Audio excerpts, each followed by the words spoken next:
To do the, Good evening, everyone, and welcome to our September 5th Planning Board meeting. So I will call us to order, and I will read the roll. John, myself, present. Sue? here, Phil? Here. Neil is not present. Mike? Here. Mark? Here. Matt is excused this evening, and alternates Zach, Michael Bouchard, Present. and Brad is not present, and Molly. here. And Jason. And Jason, who's not on our list yet officially, but welcome, Jason, Huzzah!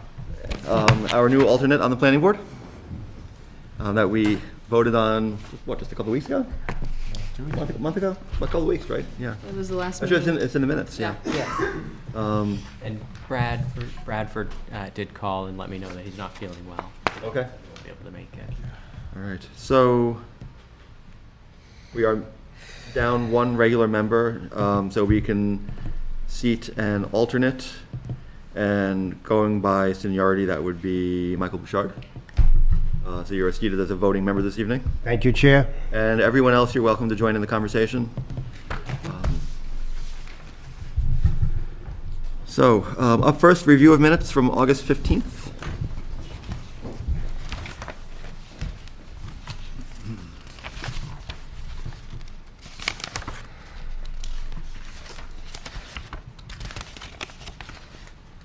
Okay, nope, didn't make any notes on them.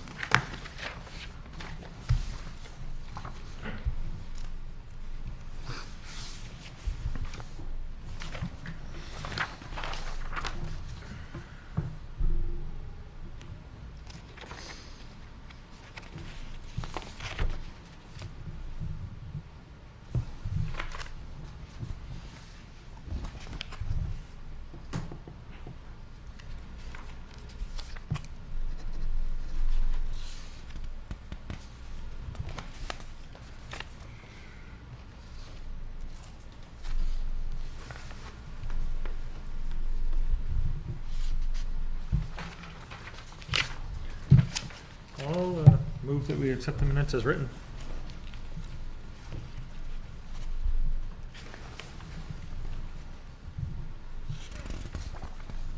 Second? All right. We have a motion and a second to accept the minutes as written. Any further discussion? Okay, all in favor? Aye. Aye. Opposed? And abstentions? Aye. Okay, thank you. So the minutes are approved of August 15th. Next up, we have public comments not related to business on the agenda this evening. I have one in the stack of papers that has the town of Andover, whatever. And I read through it, I don't see what the connection is. So that, I believe, will be in our communications received in just a moment. All right, thank you. And Joseph can probably explain exactly the details of notification of abutting towns and all that, which I assume is what this is, right? Yeah. And with that, communications received. Yeah, so you've got the main one right there, as alluded to by Frank. We do have this letter that was received by the town from the town of Andover. It's actually related to a proposed cell tower to be installed or to be heard by the zoning board of the town of Andover at a hearing on September 17th, 7:35. So the request is for a special exception and a variance. The variance is related to the height. And then there is also a float test, a balloon float test to illustrate the height of the tower. That will be taking place on September 10th from 9 a.m. to 12 p.m. noon. So if anyone is interested in weighing in, cell towers are regulated a little bit differently from a lot of other uses. So it is typical that surrounding towns get notified. You know, the area of impact of a cell tower, even though we may not see it from Plymouth, is presumably there would be some impact on the town of Plymouth, must be in terms of cellular coverage. So that's why we likely receive the notice, but if anyone is interested, that's when that meeting is taking place, and that is also the balloon float test, if anyone wanted to go check out the height and see what a 100-foot tall cell tower will look like. But that's why there's a correspondence from the town of Andover. They're not one we typically receive, but cell towers can have a little bit of a special treatment under the statute, so.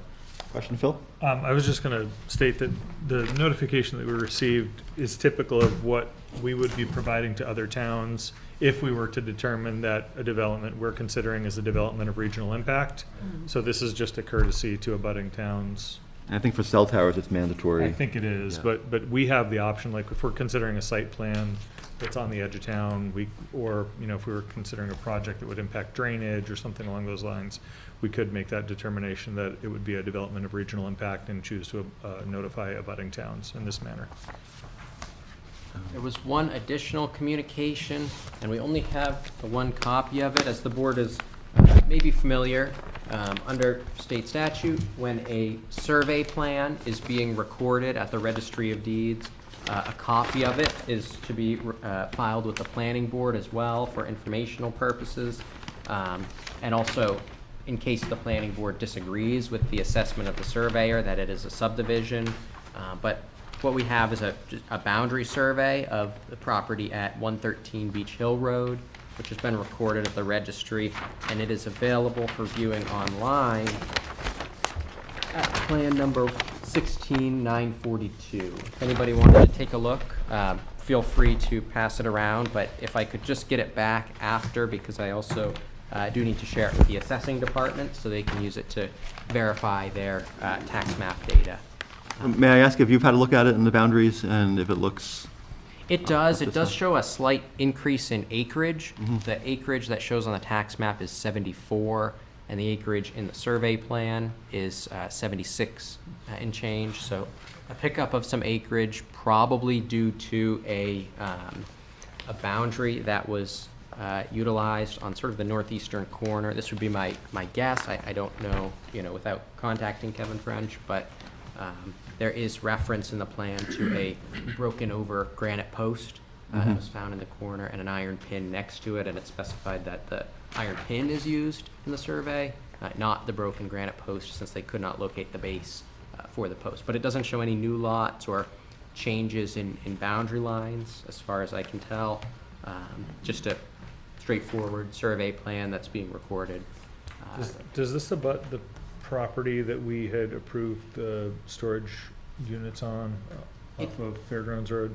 It does not, but it is in that general area of town. This abuts the old Fairgrounds property. It's the next site to the north. Okay. I understand it actually maybe used to be overflow parking for the fairgrounds, the Alice Avery property, which has now sold since this was filed. But and the planning board will actually be getting a site plan review application from the new owner next meeting for a proposed garage.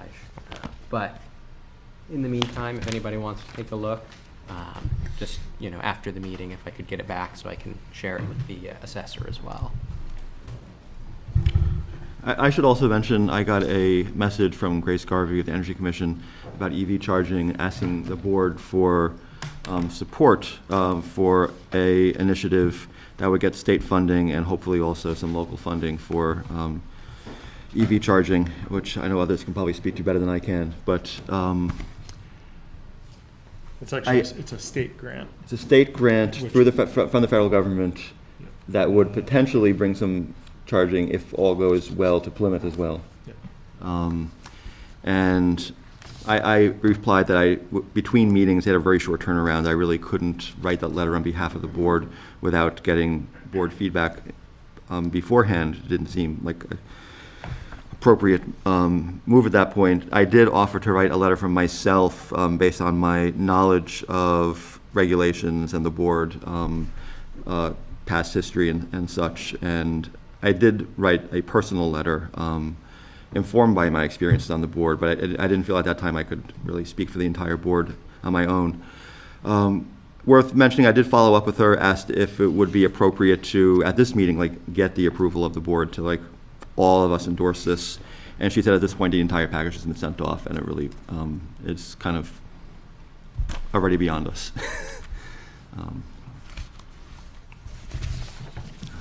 anybody's interested, I can talk about it a little bit if anybody wants to know, but it's kind of past that at this point. Yeah. If anybody wants to see my letter at any point, you can let me know and I'll have some copies. All right. With that, reports of committees. Any news on? No, we don't have any SIP yet because we haven't met yet. They're still gathering their information. Okay. It'll be the end of September, beginning of October. I definitely will have it right here for you. Joseph, is there anybody who's, like, the first year we did that, we took time to kind of, once the information was in, we balanced the capital reserves kind of at the bottom. Is that something that you need help with or would want another set of eyes on? Yeah, I mean, I would say if the I'd be willing to look I at think that it's- if they're, when it's at that point, I'd be. Okay, could yeah, we'll probably keep you put some time posted in. on it, yeah. Okay. Yeah, I think that's definitely a important step, necessary Yeah. step in the process. And once we have the updated numbers from the departments, I imagine that will be the sort of the big priority for the Yeah. committee. If I recall, I think even the first year, we had kind of, I think June had changed the year of request on a couple items just so that the capital reserves worked out. So hopefully we don't have to do that, but we'll have to look at it. I think their deadline to get it all in is like the 29th or the 20th. It's around the end of September. That sounds right, yeah. We're gonna start meeting on like the beginning of October, like around the 5th. And then, yeah, the goal, just to, once it's all in, then the committee can really start doing some of the more fine-tooth comb work, I would say. We're getting there. Yeah. Any more activity on committees to report? No? Okay. That's it for me. All right then. In that case, let's get right on to new business. Housing Opportunities Planning Grant, Round 2 funding. So you should have all gotten a draft of our application for Round 2. And Joseph, did you get when you sent the first draft out to Mike, that you sent to me, I gave you some, I think, fairly brief comments. Did you get those? Yes, I did. Okay. I did see those, They weren't very extensive. definitely. Neither were mine. Did you see mine, John? I did not, actually. I sent it to Joseph Okay. and replied thinking that I was replying to both, and I guess it just went to Joseph. Okay. Well, are there any thoughts on this draft? I mean, certainly any changes Fabulous job. I suggested were pretty minor, so basically the same. Yeah. I thought it was a great job. Thank you. I think it looks good. I thought it was good. It's really clean enough, right? Yeah, yep. What you need to do. I thought it touched on the important pieces and the places that we've been and that we want to continue on. So I think you hit it all. You did very well. Thank you very much. Thank you. So with a couple of minor cleanups and revisions, just send it off? I think so. Yeah, I'm okay with that. Okay. Thank you, Joseph. Thank you. Yeah, thank you very much. Thanks to John and Mike for your Yes, thank you. contributions to it. as well. Definitely. All right, so discussion of potential zoning amendments for 2025. And as I mentioned at our last meeting, I've got a bit of a list of my own of potential things that are fairly small to think about. But then there are the bigger things, and I think first up would be the Tenny Mountain overlay planned use development language that we have had an opportunity to see. And thank you, Judy, this is a tremendous amount of work that went into this, it looks like. And Yeah. so with that being said, I hope you've all had a chance to have a look. If you just joined the board like this week, then yeah, perhaps not. But so I think it would be good, like we did last time, to maybe just go around and give some of our initial impressions. I see we have some people here from the mountain, and hear some of those impressions as well in a few minutes. And so, Do you want me to just give Give a you few, overview about introduction? how this came to be? yeah, I mean, I have a hard time keeping all of our conversations straight in my mind, and I know you've told me some of this. I'm not sure how much you share with the whole board, so that would actually be great to actually I think it would provide be some really background. helpful. Yeah, please. Yeah, so it's a PUD, which means an applicant can come to the board, propose a planned unit development with essentially a master plan. In some states, we might call this a master plan special permit, but it's very similar. It's a conceptual plan, sort of identifying what kinds of uses they would want to include. The board goes through a review for the establishment of the PUD based on this, I'm going to call it a conceptual plan, master plan. All that does is enable the applicant to then come back with detailed submissions for portions of that PUD as they are ready to proceed. So it doesn't obviate, it doesn't eliminate the board's site plan review or subdivision process. What it does is it gives the applicant kind of a green light to invest in developing pieces of the site as they're ready to proceed. Rather than trying to take on one large project, they might do it in phases, but within the framework established by the PUD. So, not to boast, I did a lot of homework on this and how PUDs work in New Hampshire and, you know, where some of the successes or failures or challenges have been. And then I was trying to think about all the discussions that have gone on here in my, 18 months at this point working with your community. And trying to be conscious on the one hand of the kinds of investments that people who are trying to develop facilities like a recreational ski area, the kinds of capital investments that they have to make, and where does that money come from? And so I sort of know the answer to that question, but then also trying to balance that with the tensions in this community around housing. And how much housing do we actually want to promote? And do we really want to have a mountain that's covered with housing, or do we want to have a mountain that's a functional ski area that includes some type of residential use? And then to make sure that that doesn't become the dominant focus of the whole development. So this is a PUD, and then it has like a sub-district within it, is kind of the way this works. So there's a list in here of what the allowed uses would be. There's a procedural section which says, how do you go to the planning board with a PUD submission? Gives the board the ability to deny or approve it. When the PUD master plan is approved, that then creates this green light for the applicant to come back and say, so here's my site plan, here's my subdivision plan for different pieces of the project. And, you know, when a PUD is essentially one fairly confined site, sometimes it is just one development. But when it's a large project or it's going to be done over phases, then you typically might see 2 or 3 different applications under that master plan. That's kind of what happened in Londonderry. It was multiple submissions over a period of time. So the list of things that could be considered is fairly long, as one would expect. There's a lot of commercial uses in here. There's clearly the recreational ski facility. I mean, that's kind of the heart of this whole thing. A conference center, an educational training center, things that you might expect to see as sort of support uses or related uses in an area you're trying to develop for recreational purposes, but also for four-season use.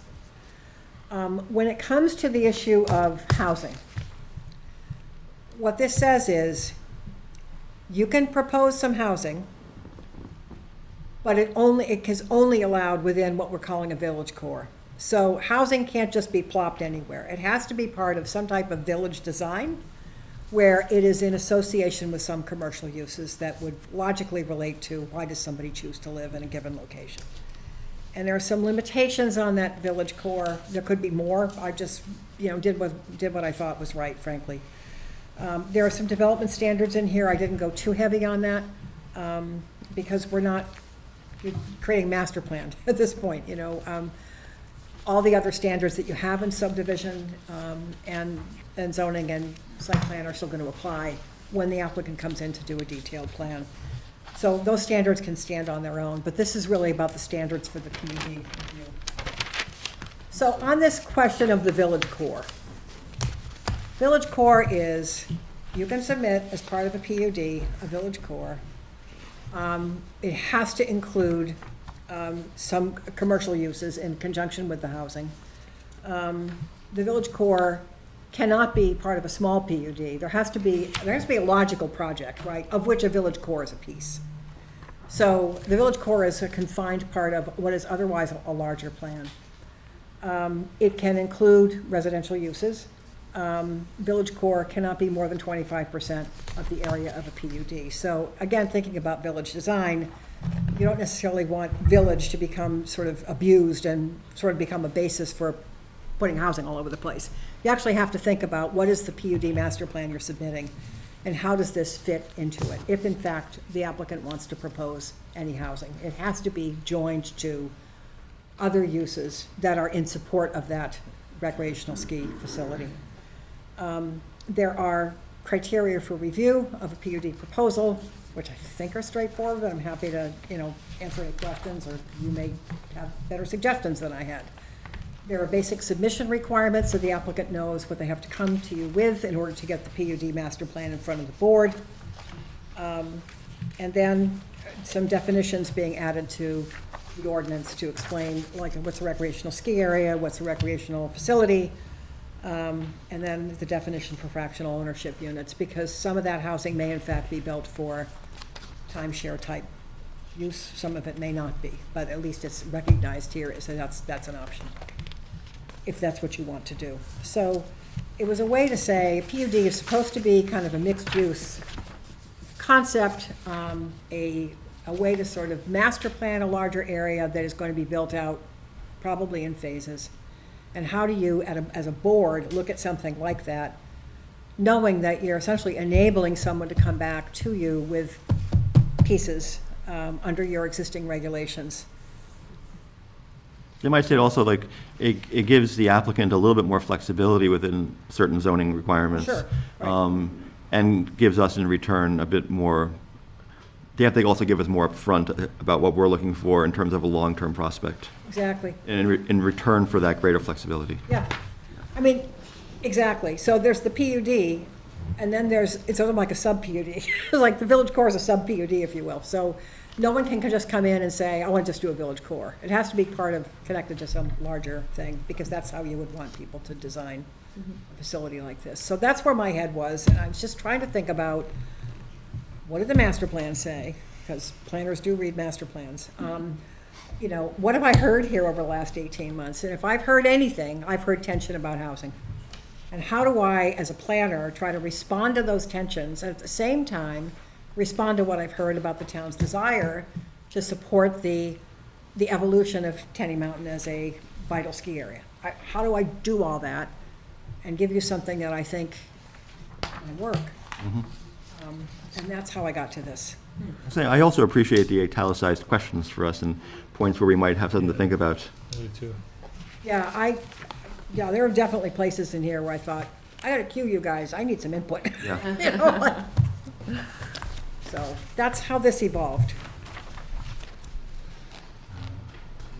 So it might be good just to get a kind of quick sense from everyone of kind of broad, not a in-depth, detailed response, but a broad sense of your sense of how this looks in terms of, is this where you think we should be going? And do we want to just kind of go around and, I mean, for me, I looked at this and I definitely had some questions. Some of them mirrored your questions that you asked. Some of them were different questions. But on the whole, I was, really impressed with just the really great work that went into this. But B, also, it felt like what I was thinking about. I wouldn't have articulated it like this as well, but like it felt like the sort of thing, I looked at this, like that's what I would have been looking for. And again, with a few questions here and there that I think deserve some further thought and reflection and discussion. But overall, I was pretty pleased myself. Can I send it over this way to Sue? Did you have any broad thoughts about this? Overall, it's overwhelming, because we're trying to create a recreational area, and when I think of that, I look at the Loon situation, I look at all these big areas that, and I kind of see this as being more recreational, not just skiing, which a lot of those places are. Overall, I think it's very workable, I like it. And I think the industry that we're creating in there is going to accommodate the housing that's gonna go, that will be, better in there. It's a lot, and since I read it last weekend, I've been trying to just place everything and just kind of picture it and come up with questions. Yeah. So I'm still working on that in my own head, and I've got drawings, I've got all sorts of stuff that I'm just working on. I think it's a good start, and it's a good way to go. And I do have questions at home, Sure. if I could give you a call sometime, just to Yeah. kind of get clarification on some of the Notify me. stuff, but. It's fine. It's fine. You have any thoughts, Michael?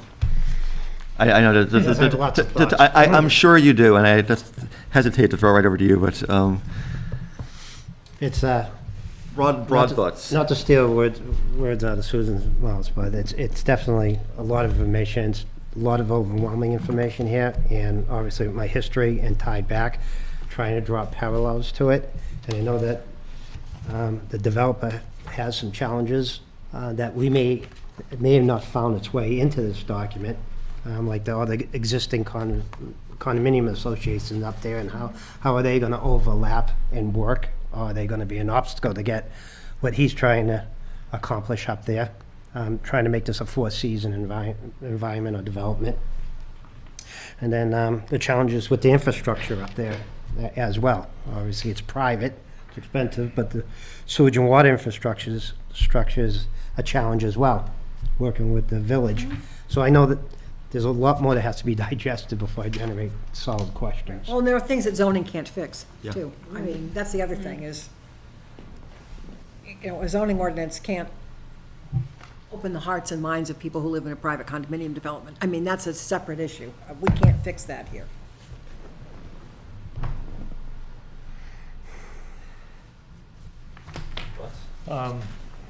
I very much appreciate the work that's gone into this, and for somebody who doesn't spend the majority of my time thinking about creating new zoning, your experience is very valuable to me.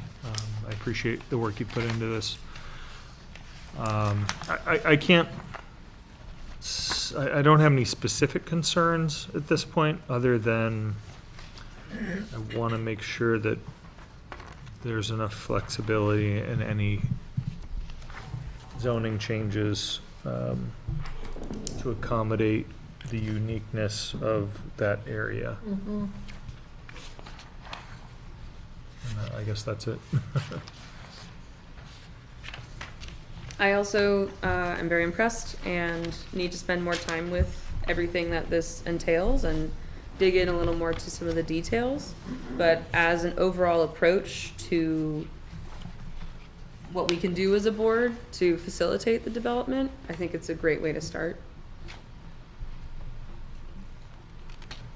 I would agree with Molly. Anything that we can do to help with the success of Tenny Mountain. It's one of the few resources that rises to the top that Plymouth can benefit immensely from.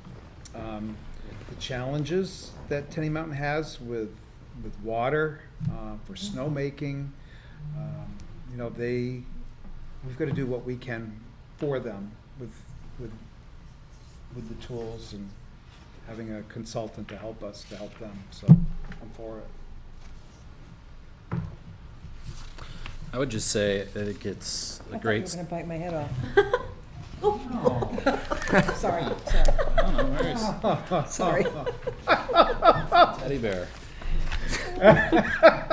Oops. I mean, when you came in last time and discussed this, I had mentioned, I think that it needs to include everything that any small ski area that's successful currently has access to.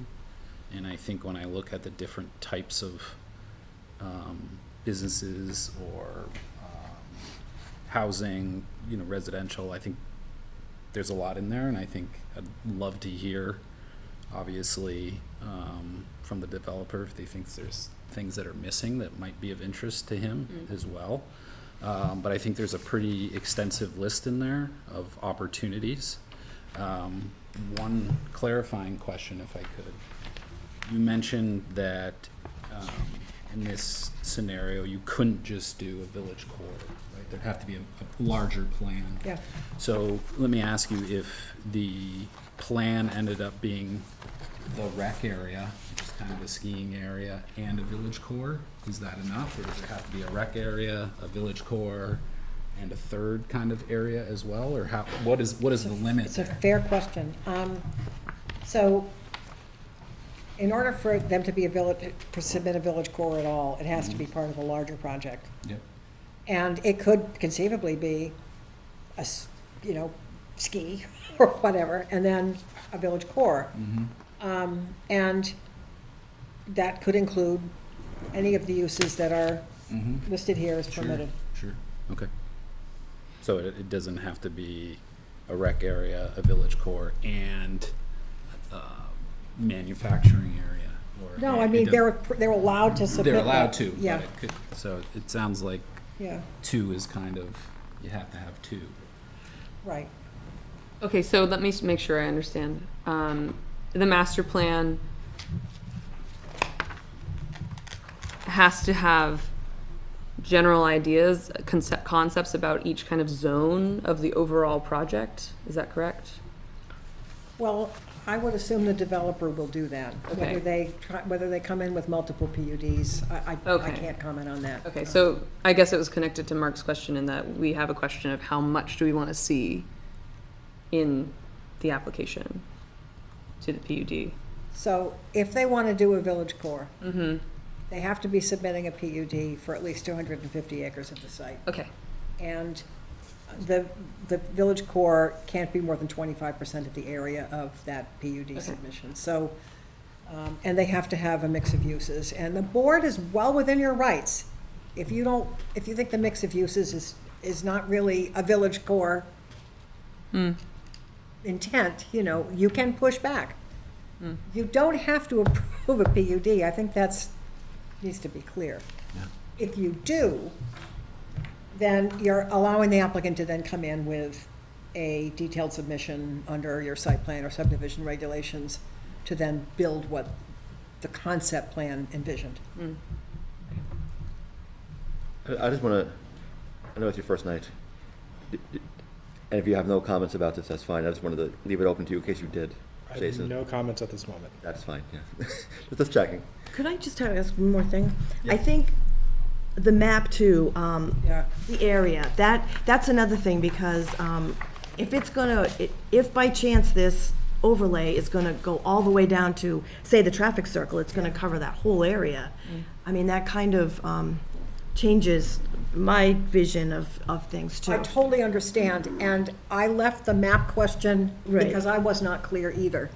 I figured if you want to continue to talk about this, then maybe Joseph and I, I could come back to another meeting if you want. I mean, we'll just talk about what the map should be, but I didn't feel like I had enough information to do that. No, I'm just saying, I just think that's another thing that we definitely need to, that needs to be part of the discussion. I agree.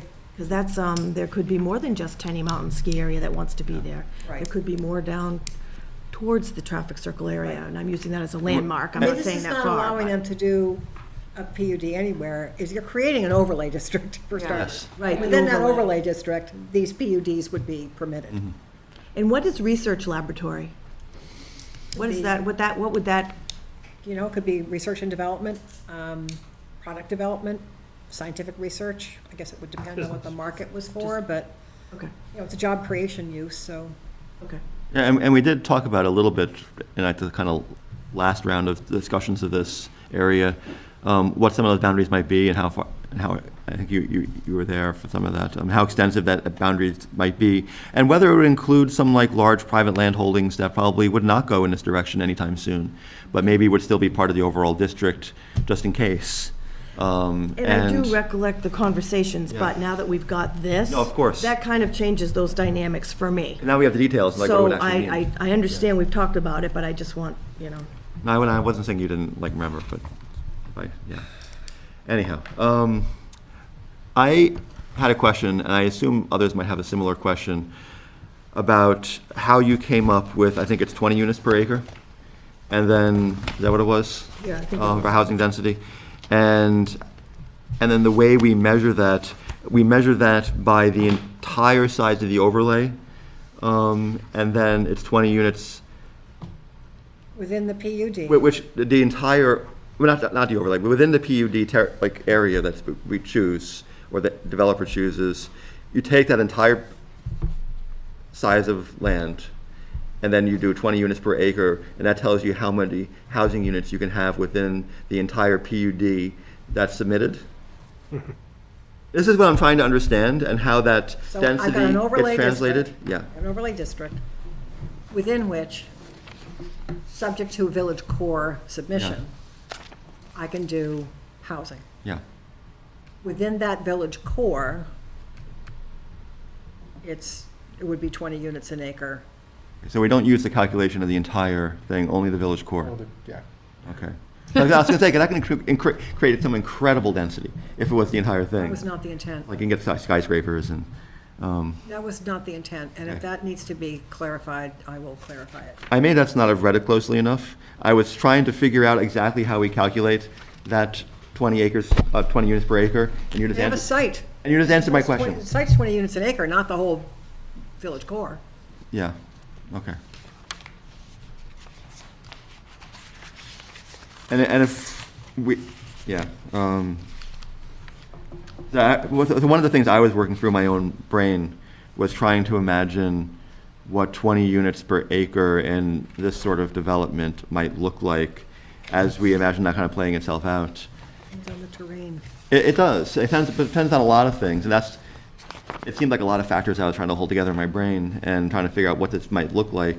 And I imagine there's a lot of room for play there, and it'll be up to the board to make a judgment as to whether or not it's appropriate. Yeah, and if you wanted tighter design standards, we could include them. Yeah. Again, to some extent, I didn't know how you're gonna feel about any of this, so I think you did great. I just said, let's just get this conceptually in front of you, and if there are things that you think need to be tighter or clearer or something, then I'm happy to work on it more. Gotta start somewhere. That's a very nitty-gritty, what's that? Well, next, yeah. A very nitty-gritty question, and it's about the time frame for review, which is different than our standard time frame for review in the state. And it makes sense to have a longer time frame for something this complex. And that is not in any way in conflict with state statutes about, So I have a call with New Hampshire Planning next week about this. because the standard time frame seems too quick in some ways. It doesn't make any sense, and the other PUDs I looked at had that duration. There's some I justification. mean, despite the yeah. fact that you're not a home rule state, I think some of your communities actually do try to assert some authority over what's reasonable, but the person I really wanted to talk to about this has been on vacation. Okay. I just want to Thank verify. you. Yeah, no problem. That's kind of like getting in the weeds though, but like the bigger picture looks great. I think. Yeah, I mean, I wouldn't do it if your hands were that tied. Mhm. I just wouldn't. Yeah. On that It's not time fair- frame. It's not fair to a volunteer board and, one planning department, one I mean- person planning department. If our hands were that tied, would it be possible to take care of some of that review through a preliminary conceptual reviews and I'm gonna find before out. the application even comes in to start the review process through conceptuals and stuff like that? If Well, we were You can tied. always have an informal discussion with the Yeah. applicant before the formal submission. I mean, you can do that. What I would want to make sure that the board had the ability to assert reasonable control over what's going to happen. Yeah. That's your job. So I don't want to write something that takes that authority away. On the other hand, you also want to be able to encourage certain things. So that's the balancing act in this. I think if there was something that you really felt strongly about needing more time for, maybe you can somehow mix sort of conditional use in here, but I think you're starting to mix apples and oranges on the type of permitting process, so I don't think you can do that. Mike, did you have a? Yeah, getting back to the units per acre. Yeah.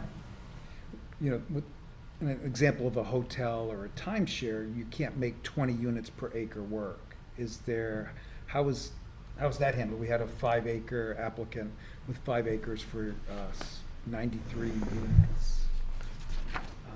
Is that still, can allow for that? Is that within the zone, or is that per parcel? So if this needs to be cleaned up, I will clean it up. The intent is not to say you've got a 250 acre village core and it's 20 units based, an acre based on 250 acres. That's not the point. Am I answering your question? Maybe not. I guess I'm looking at it from the applicant who came forward with a hotel on 5 acres. Yeah, Was allowed, because it's a hotel, I guess, or a timeshare. I mean, that's the only way, that's how I see most hotels going. That type of ownership or whether could the, be. so I just want to make sure that we provide some mechanism that would allow that. I think the 20 dwelling units per acre is only specific to residential use in the village core and not for business. That could be. That's That all. would be a simple way to, It's on where's that, Jason? on F3 on page 7. And the PUD where residential uses are proposed in the village core, the overall residential density of the PUD shall not exceed 20 dwelling units per acre of the PUD tract. So I don't think your Yeah. hotel Right. issue is at play here because that requirement is only applicable to Residential. residential units. Super. Thanks, Jason. Finding that. Yeah, it definitely is not. You're right.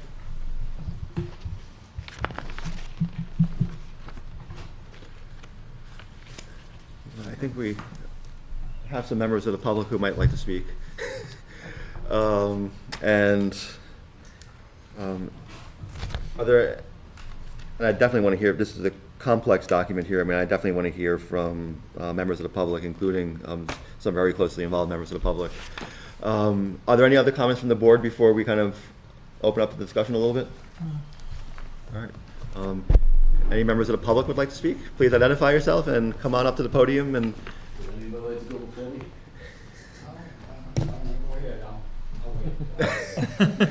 Stephen Kelly, owner of 10 if you could just come over to the podium. Thank you. How's everybody doing? Good? Nice to see you again. Stephen Kelly, the owner of Tenny Mountain. First, I'd like to commend the board for taking this challenge on. I know it's a lot to interpret and major evolution in the planning purposes of the town of Plymouth. No different than what we're trying to do. I'd like to commend Judy and her team from the Barrett Group. They did a tremendous job.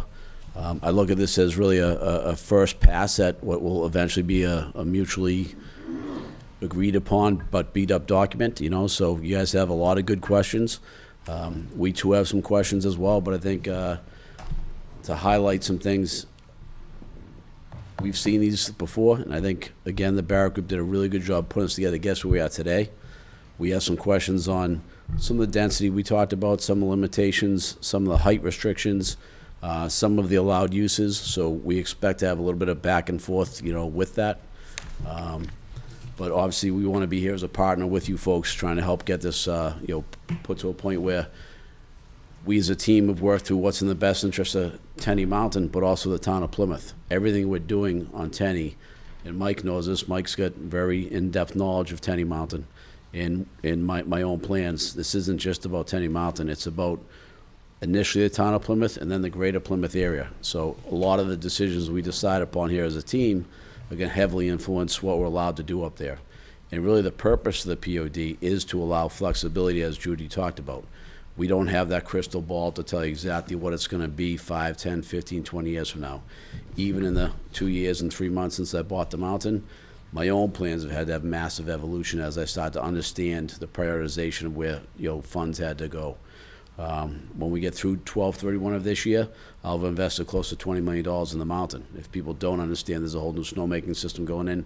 Mike, you've probably seen some of that, living on the mountain. But we spent millions of dollars really in the engineering to get us just to where we are today.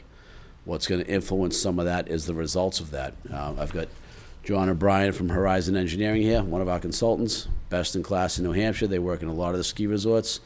They've done a tremendous job with the environmental engineering. We're doing a lot of that wetlands mapping. We did some last year, did some this year. It's a lot to get done. That's gonna influence where we can and can't put roads and buildings, so that's a heavy capital-intensive project right there.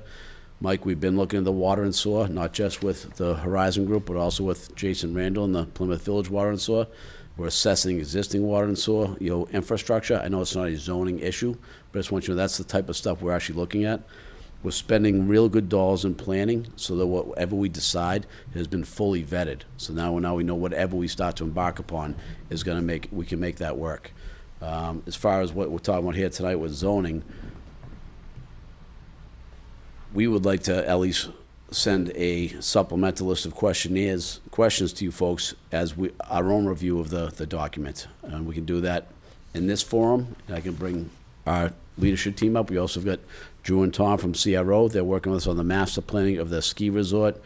That's going to affect a lot of the housing, the density, the ski terrain, future lifts, all of those things. So we've got 4 really good people as part of our team, and we can speak for hours or minutes, depends how deep you want to get tonight. We're just not too sure where you want to go with this.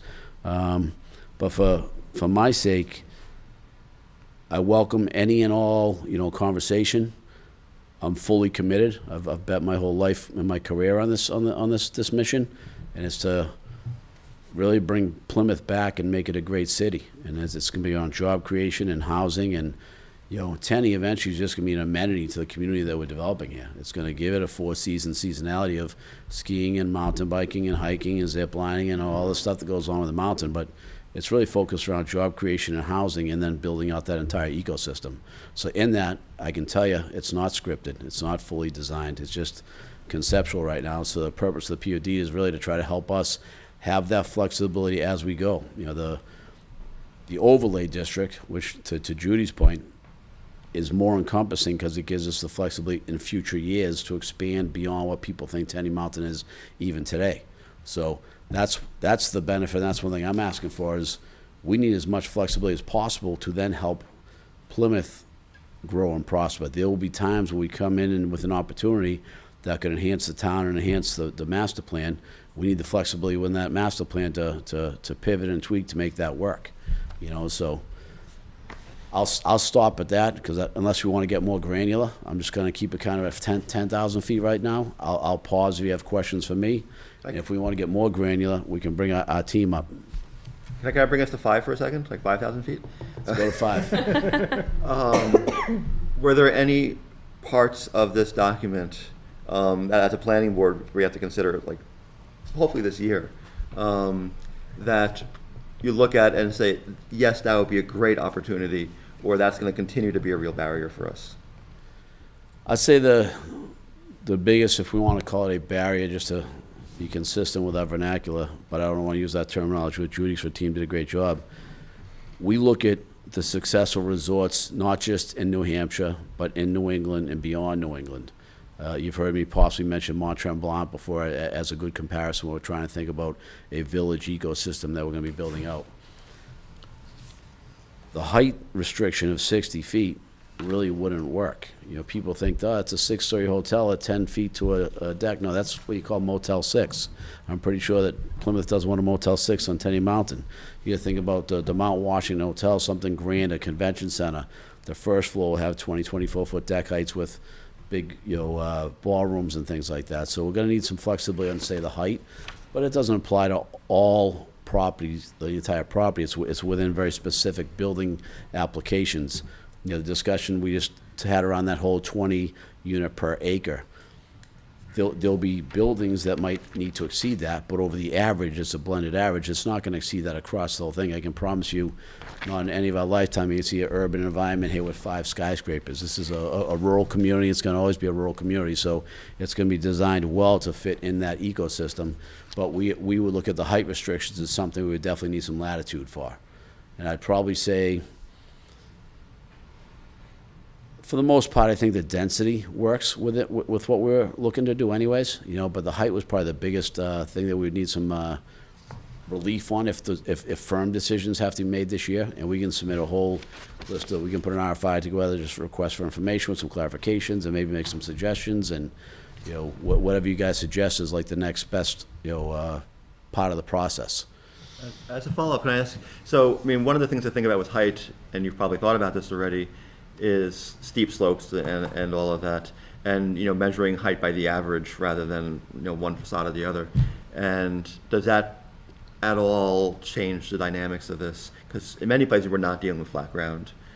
I would say you're right, in most cases it's not, with the exception of the area right around, Mayhew Turnpike, which is relatively flat all the way up to, Mike, where the rock face is. That's all relatively flat terrain, plus or minus. That was actually a cut site in the past where they took fill out of it and filled an eagle's nest. I think it was a -15 site before your time, but in the 80s, if that's a correct data point. So they took 15 feet, believe it or not, out of that area to then fill in the eagle's nest when they built that in the 80s. So that area is much lower than it used to be. So that's an area that for sure we would need some height, I don't want to say forgiveness, but some flexibility in terms of what the height would be. And that often gets debated too. Is it to the roof under the, if it's a pitched roof, is it right up to the bottom, and then you've got 2 floors of mechanical room within that, and that's okay? Or is it up to the peak of that roof?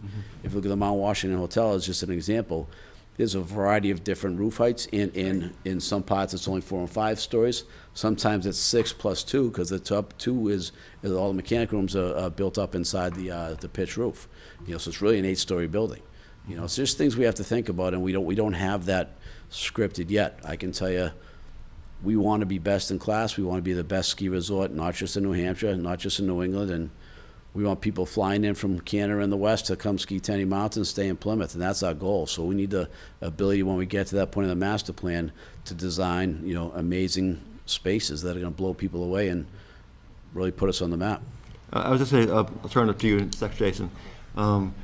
Just on a very practical level, you've probably caught wind of this already. I mean, I totally understand the flexibility with height, and it makes a lot of sense what you're saying. At the same time, I also know that the town of Plymouth, many people are very, and it might be different at the Tenny Mountain area, but many people are very kind of stuck to that 35 feet that we have right now. And it's whatever this board thinks or not, the broader discussion often does come back there. And at the same time, I certainly recognize what you're saying makes a lot of sense. So Einstein's definition of insanity is to do the same thing over and over again and expect different results, right? If we look at the economics of the town of Plymouth right now, the demographics of the town of Plymouth right now, things are not trending in the proper direction, right? I think we can all agree on that. Yeah. So to think we're going to keep doing the same thing over and over again and expect different results, well, that's the wrong mentality, okay? So people have to be forward-thinking and innovative to think, what are we going to do to change the trajectory in the future of the town of Plymouth? And that's a very holistic statement, but that incorporates PSU. And just on that vein, okay, we're working with PSU. I'm on the board of New Hampshire Life Sciences now. I'm not sure if you folks actually know that. We're working the USNH system with PSU, UNH, Keene, the 8 community colleges, and start thinking a lot more about, biotech, life sciences, but not just within that. There's a whole, robotics program. There's a lot of hard tech out there that's going to be happening. And making the academic curriculums feeder programs to actual specific jobs that we can actually grow within the state. If Plymouth isn't forward-looking, Plymouth won't be the town that benefits from that. If Plymouth is forward-thinking, I've talked about being adaptive to Mass Bio. Mass Bio has to be in biotech ready. That's revamping the entire power structure, the water, the sewer, everything to attract biotechs here. And Mike knows some about this. But that's a major pivot from a town. But I can point to 10 towns in Mass who did it well, and they're doing great right now. I can point to 10 towns who didn't do it 15 years ago, and they wish the hell they did. They're trying to do it now, it's too late. Biotech's all about clusters. It's the early adapters who innovate and bring that infrastructure in and attract those companies, which creates what? Jobs. What does job creation have? A demand for housing. We have rural land here that can actually create more housing. That's a proven formula. People understand the ecosystem. That's well beyond Tenny Mountain. It's just Tenny Mountain's a part of that success. And I was not on the board of New Hampshire Life Sciences 2 years when I bought the mountain, right? So I can tell you there's a lot of bigger things happening within the state. But when you look back at 20 years from now, there'll be people in the state who benefited from this, and there'll be the people in the state who didn't benefit from it. And that's going to be the has and the has-nots. And so people who innovate and who are forward-thinking and adapt are the ones who are going to be successful. And I'm going to tell you, I know some of that formula. I want to be part of that. I'm doing everything I can within Tenny Mountain. I'm not a billionaire. but I'm a really hardworking person. I'm really successful. I can do some things on my own. Again, Mike, you can attest this, by the end of this year, if I've invested $20 million in 2 years, 2.5 years, has anyone else done that since 1980? Right? Nobody, right? Nope. So I'm putting my money where my mouth is, but what I need is the ability from the town to adapt and grow and evolve with me. It give me the flexibility to attract really good companies here, because when they come, they stay. And there's a whole nother ecosystem that grows out after that. When you first get the 5 or 6 anchor companies, there's a whole lot of support companies grow around them. And my vision of Plymouth is we'll be second to probably only Manchester as a life science, center. Thank you, much appreciated. Actually, Jason had a question, yes? First, I want to thank you for your current development that's gone on at Tenny Mountain as your neighbor down the street. And I've enjoyed taking my kids to go ski there the past couple of years. And Excellent. I've heard that the PSU ski day went off very well there recently. And so thank you for putting that investment into the area. We were told by the folks who run the Alcohol Commission that we should teach Waterville and Cannon Mountain how to run a ski day for Plymouth State. That's a true statement. I just need a point of clarification. What is your understanding of the current height restrictions in the PUD? I believe it's 60 feet. Okay, so what I read, it's 40 feet except in the village core. Correct. Right, that was to accommodate the housing. Yeah, and then 60 feet in the village, but you're alluding to, the Mount Washington Hotel, which would be outside, to my understanding, outside of a village core in theory. Not necessarily. We look at our convention center as being part of the village core Okay. on Tenny. So in your idea. We will, to your point, though, not to interrupt there, we do plan on having another hotel that's up more where existing Tenny is now what I'll call future Mid-Mountain, current Mountain. Okay, that would may or may not be, and then that village core, and that too would probably need some latitude with heights, but that would be, to your point earlier, that would be gradient into the incline of the mountain. So what then determines that height? Is it the midpoint? Is it the back point? Mount Snow, example in Vermont, it's actually measured from the back. It's not even a blended point. So they have flexibility to do what they want as they encounter different terrain challenges. Thank you. Sorry for my misunderstanding. Thank you. That's all I got. Well, no, it's good to get clarification, too. I mean, if you want more height, I would certainly suggest you're going to want a view shed analysis as part of that decision. Yep. Yep. Yeah. Mike? So, as far as the height, I love your presentation. I think it's probably the best presentation you've done since you've come here to Plymouth, and this was awesome. It's very simple, direct, and you hit a lot of really important points to me.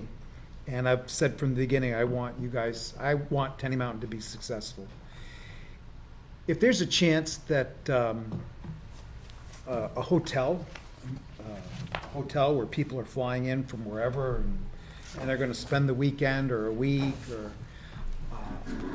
I would say for the planning board not to allow for some height flexibility for that type of attraction, hotel type of business, I think would be very short-sighted. So, The economics around convention centers are pretty dramatic. If you look at just a standalone hotel versus a standalone hotel that has a convention center mixed into it, what that does for the local commerce, people come from towns far away to go to that convention center. It's a major economic driver for a city of Plymouth, not just Tenny Mountain. and I make it a point to go to the Mount Washington just at least once a year, and just the history, but in awe of the building and the sites, the meeting rooms, the convention areas. And if there's a chance that Plymouth could have something like that, and the opportunity that we have with someone that's already invested what you say you've invested, again, short-sighted for the planning board. So your cell phone worked at Mount Washington because of my company, TCI. The flagpole on the top of the center, we actually dropped the old mast and actually put a flagpole, which is a cellular tower with antennas in there. So we worked at the Mount Washington Hotel. So I guess here's where I stand on this. I mean, I totally agree that I could definitely see greater height even than the 60 feet. And I think this is where it's important because we don't know decades from now, whatever it is, who the developer is going to be, what their own interests are and standards. I would see that probably linked to some kind of design review or something to make sure that we don't get like an 80-foot monstrosity. Right. And not that you're going to do that, but somebody could with the zoning ordinance that had this. And for the sake of the town of Plymouth and the visibility of that mountain throughout much of Plymouth, I think it would be important if we did raise our kind of flexibility with height, which I agree, that it would be a very good idea, that there is some kind of process of design review or something to make sure that We could do that. I would just encourage you to look at what 80 feet truly is. It's actually, sounds like a lot. It's not that, it's not that. I mean, I just picked a that number, high. but, I mean, yeah. there are pine trees taller than 80 feet, right? So it's really not that big. I look at the Mount Washington as just an example of what we would probably build at its largest scale.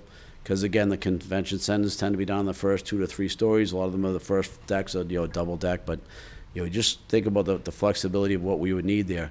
That's only to the highest point. And again, any developer, not just me, demand has to drive what you're building, okay? You're not gonna have a demand to build an 80-foot building that's a mile long. It just, you'll go out of business, right? Not to mention the cost of construction today is ridiculously too expensive for any developer with any brain to spend that kind of money on a building, right? So there's gonna be a whole lot of intelligence and data that goes into the design of that, and then you guys do have the review processes as part of that to approve that. It'll be intelligent design, working with the town, and in your example, if I'm long gone, dead and buried, and it's there at 80 feet, whoever's doing it then still isn't gonna build a high-rise there, because this will, even if we build out the life science, or just science and tech, a high-paying job ecosystem, make Plymouth a bustling, city, they're still not gonna be building high-rises on Tenny Mountain, I would just like to add Plymouth's historical significance as a hub for people traveling from Massachusetts all over southern New England to stop off in Plymouth because of our Grand Hotel that we once had. And that's not mentioned many times. It burned at one time, it was rebuilt. I'm not sure of the height, but Plymouth has historically been receptive to hotel structures like that. If we're talking, like your last talk, 30 units or 60 units per building of homes, rentals, that, it's maybe a different story. I don't know if we can tie the height restriction to a hotel. If so, that would be great. And I embrace, again, this talk today.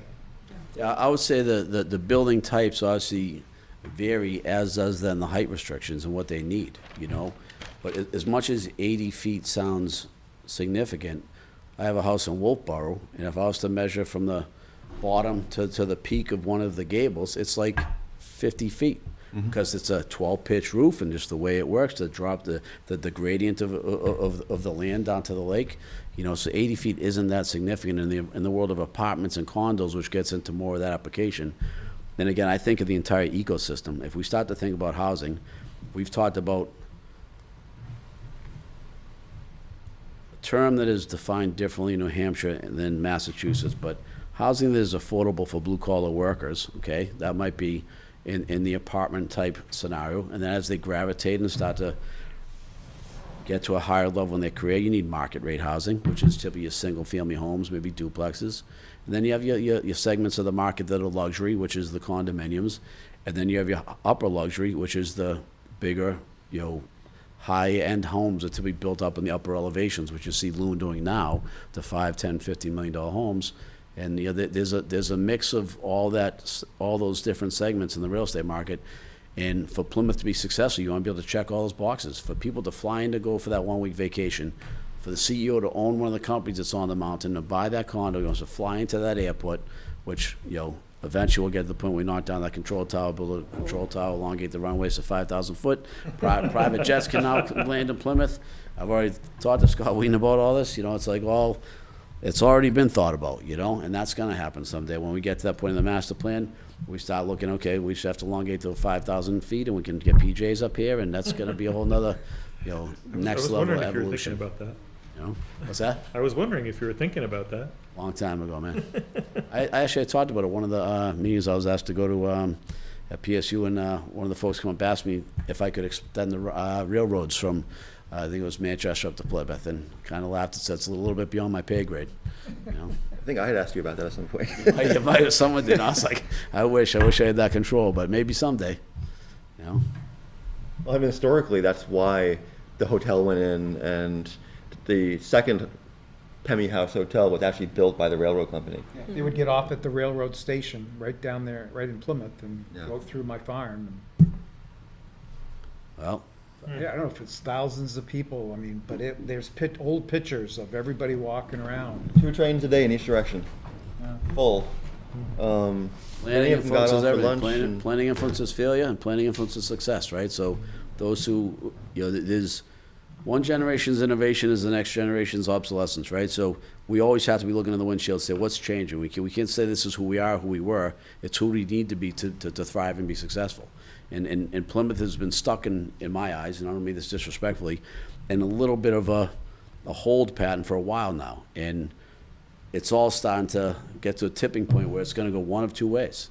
So with good planning, good execution, you could take a town that might be struggling and have it thrive. I'll give you a bunch of examples in Massachusetts, and I'll show you the towns who didn't do a good job of that. And they just ain't gonna make it. Just, there's no going back. When you get to a point of no return, and you're 20, 30 years away before you can flip that switch again, you know? And you just hope by then someone else is innovating and thinking, you know, down the road and looking out the windshield.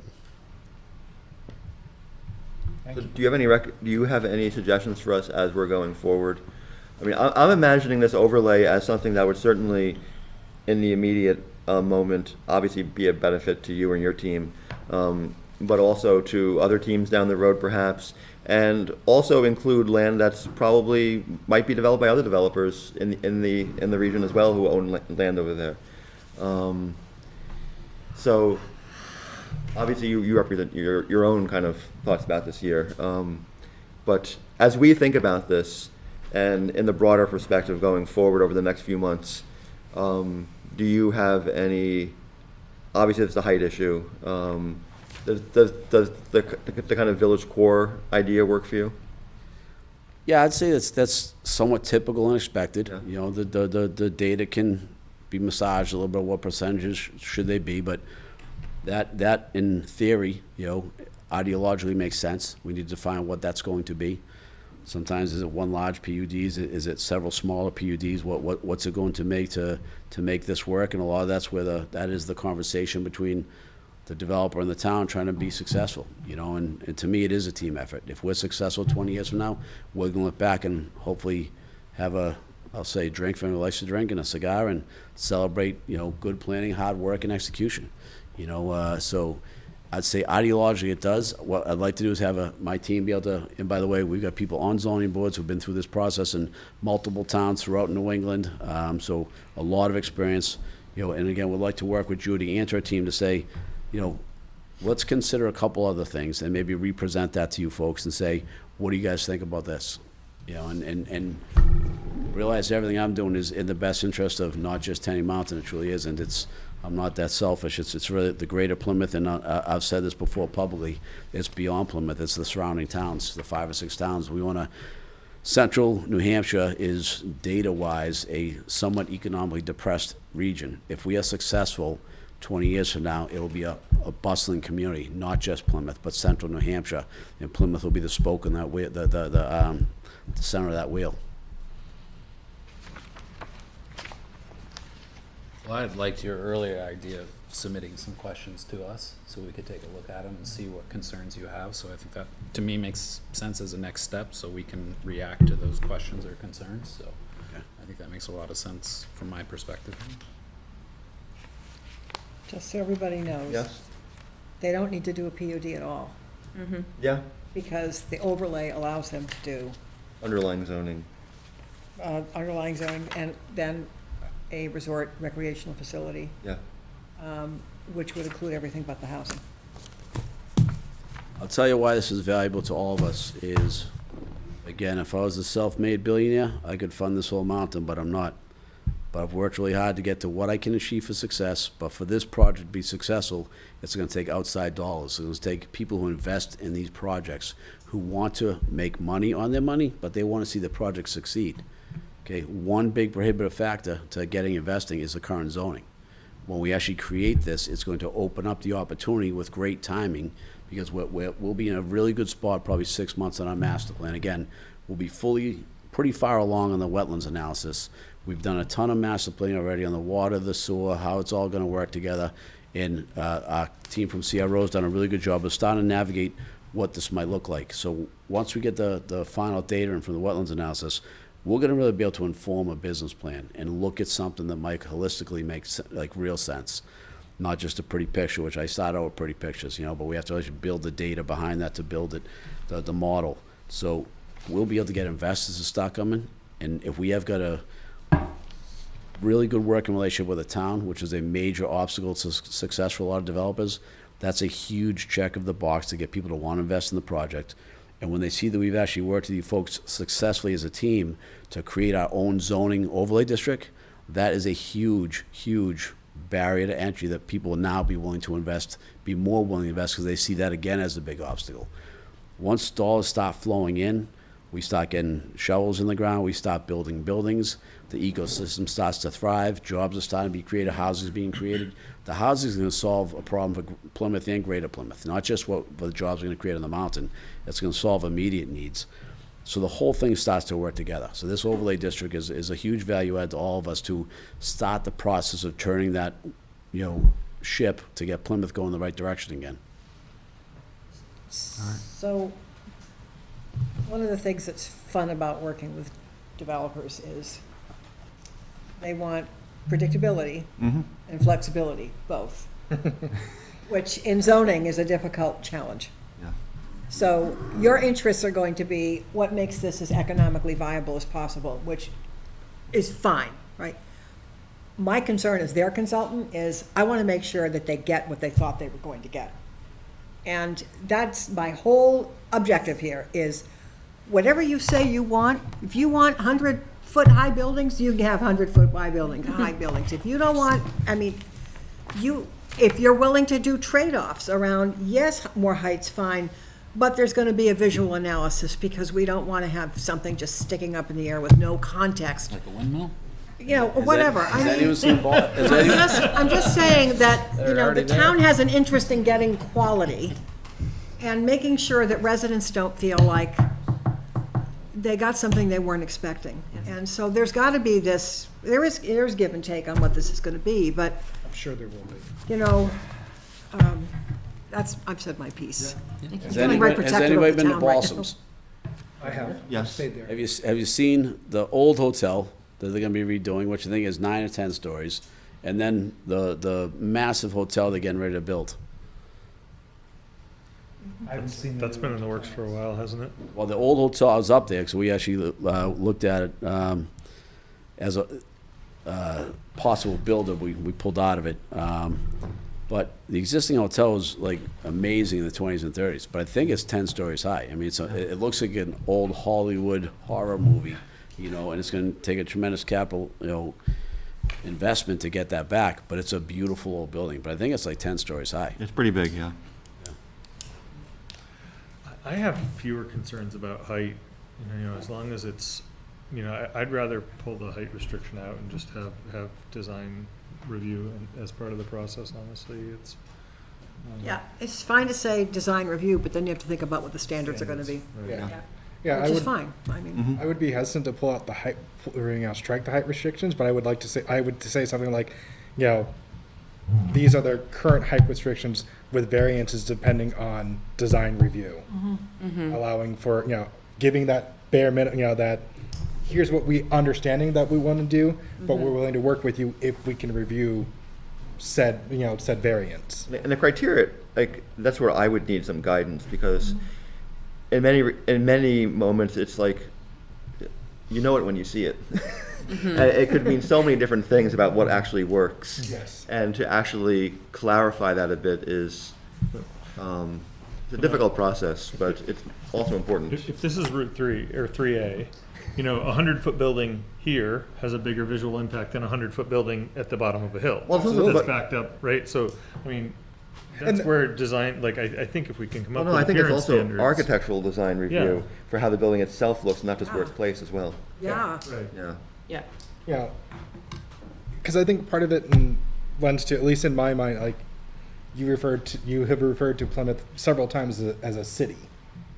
I think part of the thing that makes Plymouth Plymouth is it's a town. It is a It's not a town. city. It is a Yeah. town. And I think I really want to buy into your vision, and like you heard me from the beginning. I love that Tenny Mountain's open, and it's I won't say thriving, but you're building towards a great vision. I think the fear that we could have is that that vision could take over the town, and yes, we want to. You have talked about several times. We want to have good planning. We want to have a good relationship, but we also don't want to lose the essence of the town that is in the central New Hampshire region. Judy, what's involved in a view shed analysis?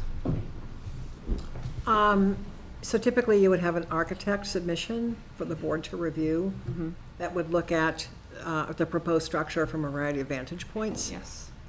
So that you would know what people are actually going to see Yes. at different places Okay. around the Yeah, I- site or, I you know, have a around the feeling mountain. that's probably going to be a lot easier to comply with than.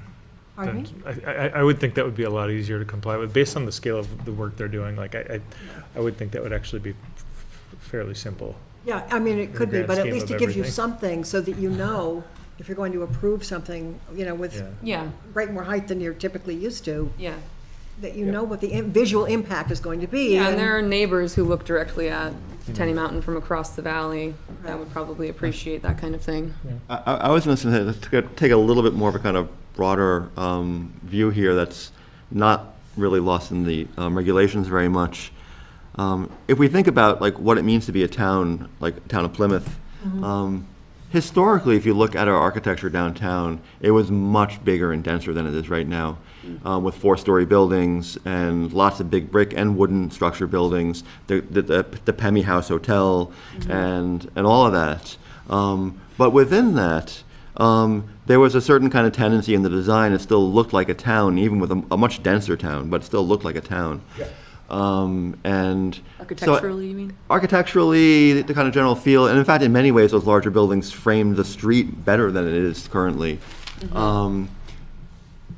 So I think there is room for greater density and still maintaining that town feel, whether it be downtown or at Tenny.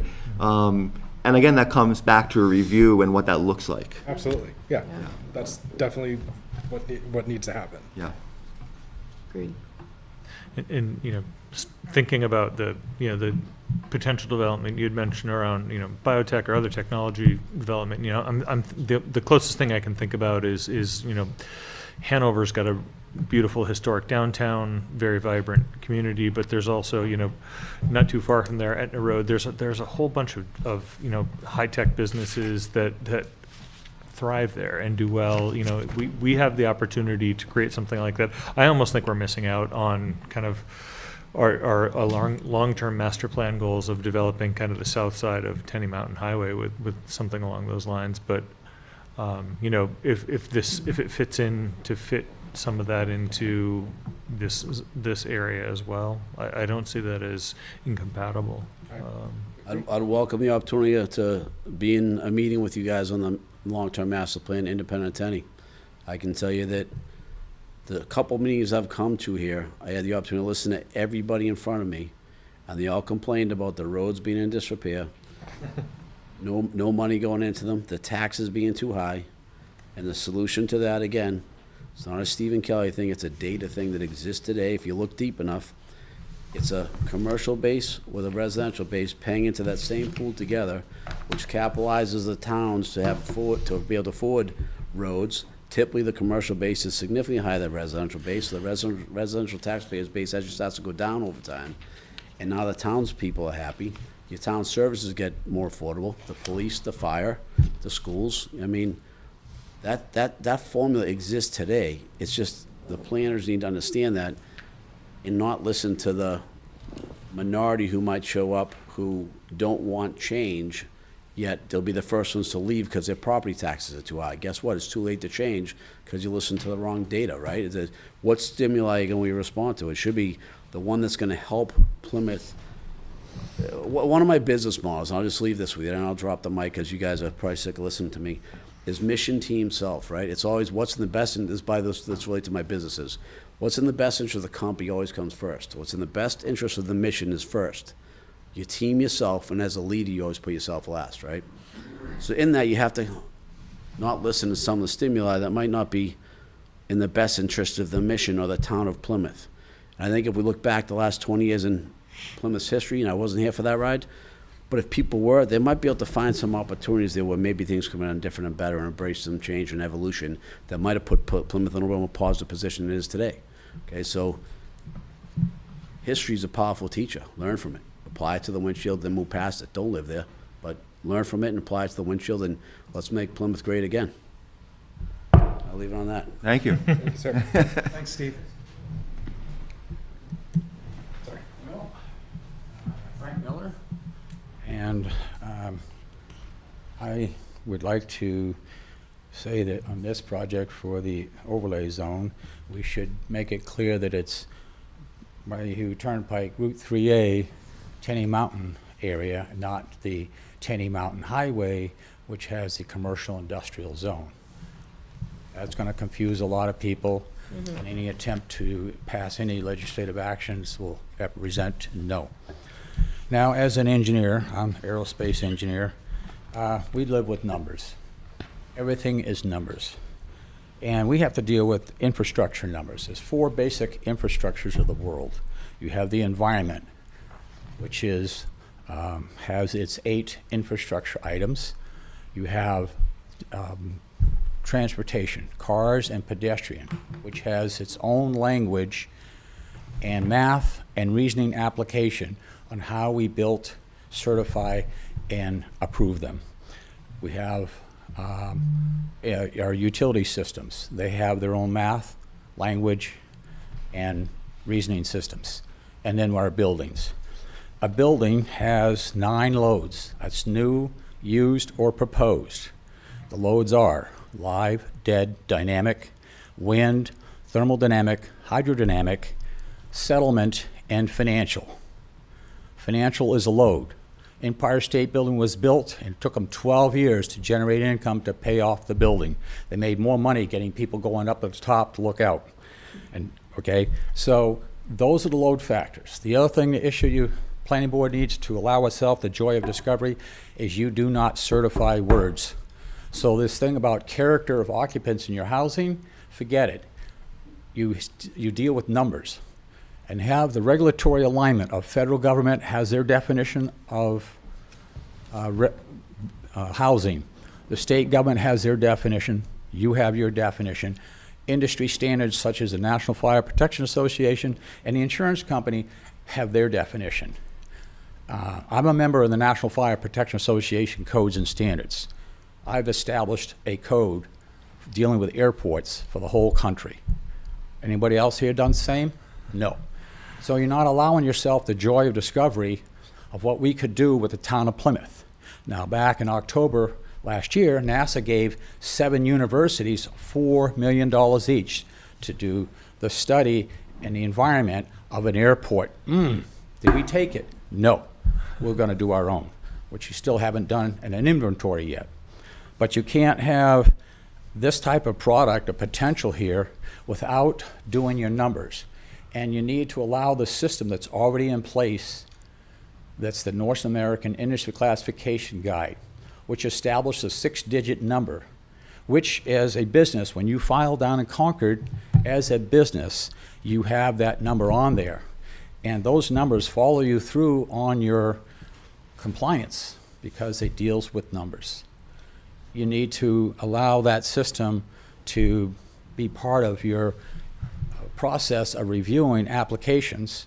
And like height restrictions, there are uses that, in even our zoning ordinance, we have a 35-foot, but oddly enough, I stood in support of the Italian farmhouse getting that barn, which has, by normal design and use and application, is higher than the average building. And they got a variance. It was the only time that they voted unanimous for a variance on height restriction, because the law says it's the application of use. So certain buildings like churches might be higher than 35 feet, barns, ski lift operations, a building in its environment for its use are higher than, quote, normal that would be in a setting of, say, residential housing is appropriate.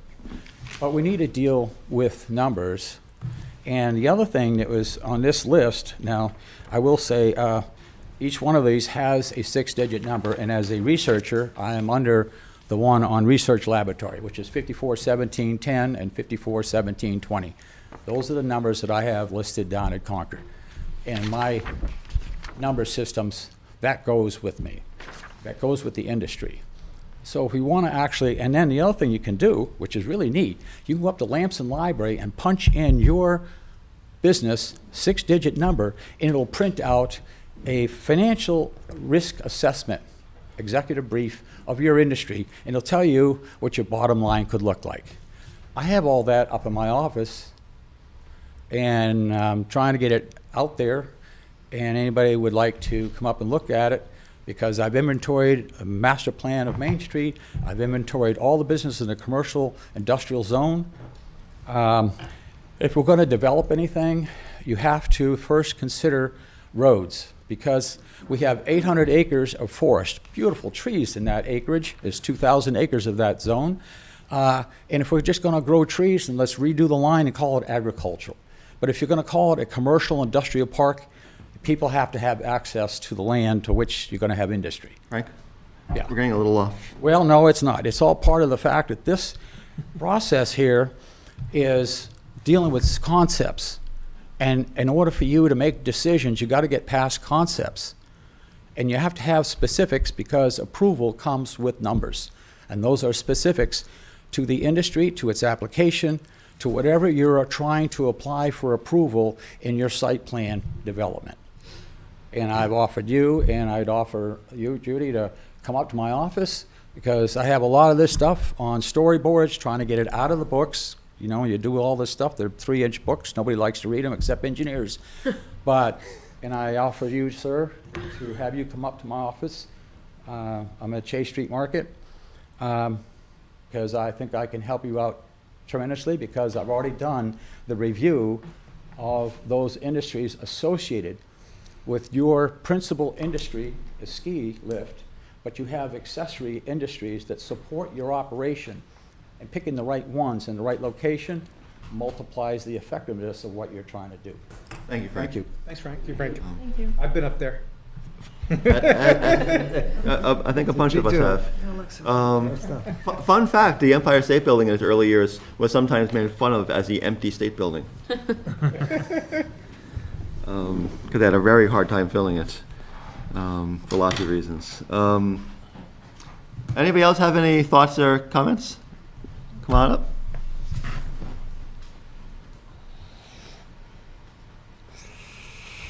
Hi, my name is Claire McCann. I live in Plymouth. I think overall I really like this idea of making sure you see what's going to be planned there and have some more control or, authority over what a master plan might be. My experience in this industry, I'd say I was a ski instructor, PSA certified for 7 years of my life. I've worked at many different ski areas. I grew up skiing at Tenny Mountain as well.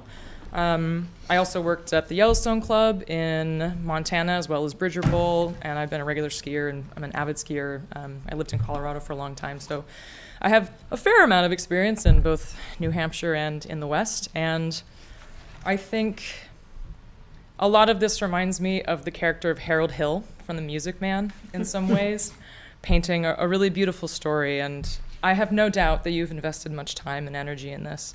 I would also encourage the board to not move forward with fear of missing out. or an idea of fear of not getting there in time, because in the current state of the world, progress is always moving forward and people are always trying to do more and more all the time, and you could probably say it was the right or wrong time for many different things. So I would actually really like to see some of those places you were talking about and see what your metrics are for towns that are now doing well and towns that haven't. What are those metrics? How are you measuring that idea of success? And who is that success for? Because ultimately, any investment is expecting a return to someone in some way. And what is that return going to be for the town of Plymouth very specifically? Because I have yet to work in a ski town where there was not economic disparity in some way, shape, or form. So in what ways can the board move forward with these ideas, this looking forward of who is benefiting in what way? You say jobs, we don't know what the pay is going to be for those jobs. You say housing, are the workers going to be living at the ski area? I don't know. Who is going to be coming here and benefiting from this, and in what way? And maybe it will be people come here and they buy from our businesses, and they, general development does happen. We've seen it happen in a number of places. So I actually would really like to see how you define success. And I'm sure a number of these gentlemen have done this many times, but I actually want to see what you mean by that and what that means for here, and what type of development is enough. When does this stop and become enough for what is needed here and what we want here to really support the tourism industry here, but as well as our local communities and our local skiers and our local workers. And as far as tech goes, who's going to be working those tech jobs exactly? Where are they coming from? Where are they living? All these questions that we've said a number of times. So I would just encourage you to stop and slow down, as well as work towards progress that is thoughtful. Thank you. Thank you. Thank you. Very well articulated. Quick comment, John? Yes? Great comments, and I do want to say that for the time that I've been on the planning board and involved with town committees, we've had, I think, 3 plans come from Tenny Mountain, grand plans that the planning board was excited about and wanted to work with Tenny Mountain Ski Area with their plans, and to my knowledge, I never saw any hesitation. We were ready to work with them, and again, we are at an applicant or developer, and again, I see the planning board wanting to move forward again, just like we have always in the past. Can I grab the mic? You may. Not that mic, though. Don't grab that. So I'd just like to address some of your concerns, right? So Taylor Caswell, who he is, he's the head of BEA for the state of New Hampshire. He has a lot of those data metrics, okay? I'm now on the board of New Hampshire Life Sciences. The highest paying job in New Hampshire today is a life science job. There's over 600 companies, believe it or not, in New Hampshire today in science and technology, okay? That's why they've made that decision watching the Massachusetts model, and they've actually partnered. They created New Hampshire Life Sciences to partner with Mass Bio, who I'm also a member of Mass Bio, because they understand that data connection that I talked about. So all those metrics are actually here for you in your own state. And I'd encourage you to get involved. They're looking for people to get involved. Taylor's got a great team, but they're looking for people to get engaged. You guys have probably seen some of Taylor's conversations around this, but Taylor's really trying to create a whole economic environment to make New Hampshire a sustainable state. Some of the problems within the state, his understandings, not just mine, is it doesn't operate as one. It operates as different sections of New Hampshire, trying to bring it together as one community working together hand in hand will help, but they're doing a lot with the schools to create those jobs, because what's happening is the kids are graduating in New Hampshire and they're going down to Mass and other places. So how do you get kids to stay when they graduate college? You actually have good high-paying jobs. By high-paying job, that's relative. When you get out of college, what's a high-paying job might be different than when you're 50 years old. You graduate into high-paying jobs, then you need to have the affordable place to stay, which is the apartment that a young kid out of college making a decent salary can afford. Then you need to have the market rate housing when they get married when they're 30 or whatever it might be. Now they can buy an affordable house, and then if they really do well, they can maybe buy a luxury house. But all that data is here within your own state. It's not just for me to tell you from the mic. It's all here. I'm on the board of New Hampshire Life Sciences. You can see that. We have a big event happening in October. We're doing a lot with the USNH system, all to really create curriculums to when kids are here, they actually stay in the state. And that's part of Taylor's plan is, what is it gonna take? And he's been doing this since 2018, since Governor Sununu hired him, to try to, change the course of New Hampshire to get people to stay here. And it all centers around job creation and housing. And that's not just my formula, that's Massachusetts realized that in the 90s when Massachusetts is largely the higher ed capital of the world with a density of really good schools, yet all these kids were leaving the state. And they were like, why are they leaving the state? And it was the jobs, the high-paying jobs and the affordable housing. And they focused heavily just on that. And now we're the biotech capital of the world, which we weren't in the 90s. Now, New Hampshire has a massive opportunity to grow because Massachusetts is too small. Cambridge, Boston is too small. They need a bigger region. And honestly, it's 93 North is going to be where it's going to grow, and Taylor's doing a good job. So that's not me as a developer for Tenny Mountain talking. That's me, U.S., being asked to be on the board of New Hampshire Life Sciences, working with the state. All those metrics are out there, and your state's doing a good job, which they didn't have. That position did not exist before 2018, of trying to look at long-term economic development, how you do that. And you create private-public partnerships with the government, the state level, the local governments, and then the private sector, so you can put these partnerships together. I know we're pivoting a little bit away from Tenny Mountain here. But that's all not Stephen Kelly speaking. I was asked, I didn't go after New Hampshire Life Sciences. They saw me speak on panels in Mass, at Mass Bio. I've been working in biotech for a long time. I own 2 companies. One does a tremendous amount of work in biotech. So I'm not just some developer bullshitting someone to see Tenny Mountain better. I'd encourage you to get involved in the state. There's some really good opportunities there, good programs there, and all of that is happening. I just met at UNH's 2 Thursdays ago, and we're talking the whole USNH system to bring the 8 community colleges in, how to revamp the curriculum. So there's a lot going on, which is really positive for the greater part of the state. But selfishly, we want to see Plymouth be a part of that. And the last thing I'll tell you, because you're an avid skier, is we have had 2 groups of 4 guys cutting trails since May. We are cutting the entire Tenny Mountain back to 1960. So if you skied there before, I encourage you to come back where all the glades are going to be opened up, all the trails cut back, the original Sam Hall growth. We had a team from the Hondurans, I believe, Mike, they're from Honduras, coming as well to augment us. So it's going to be a different Tenny Mountain. We'll put a $6 million snowmaking system in. We had old diesel motors and drives, so what we're doing for the environment is going to be a massive increase. We're going to be pivoting away from diesel fuel, going into electric. And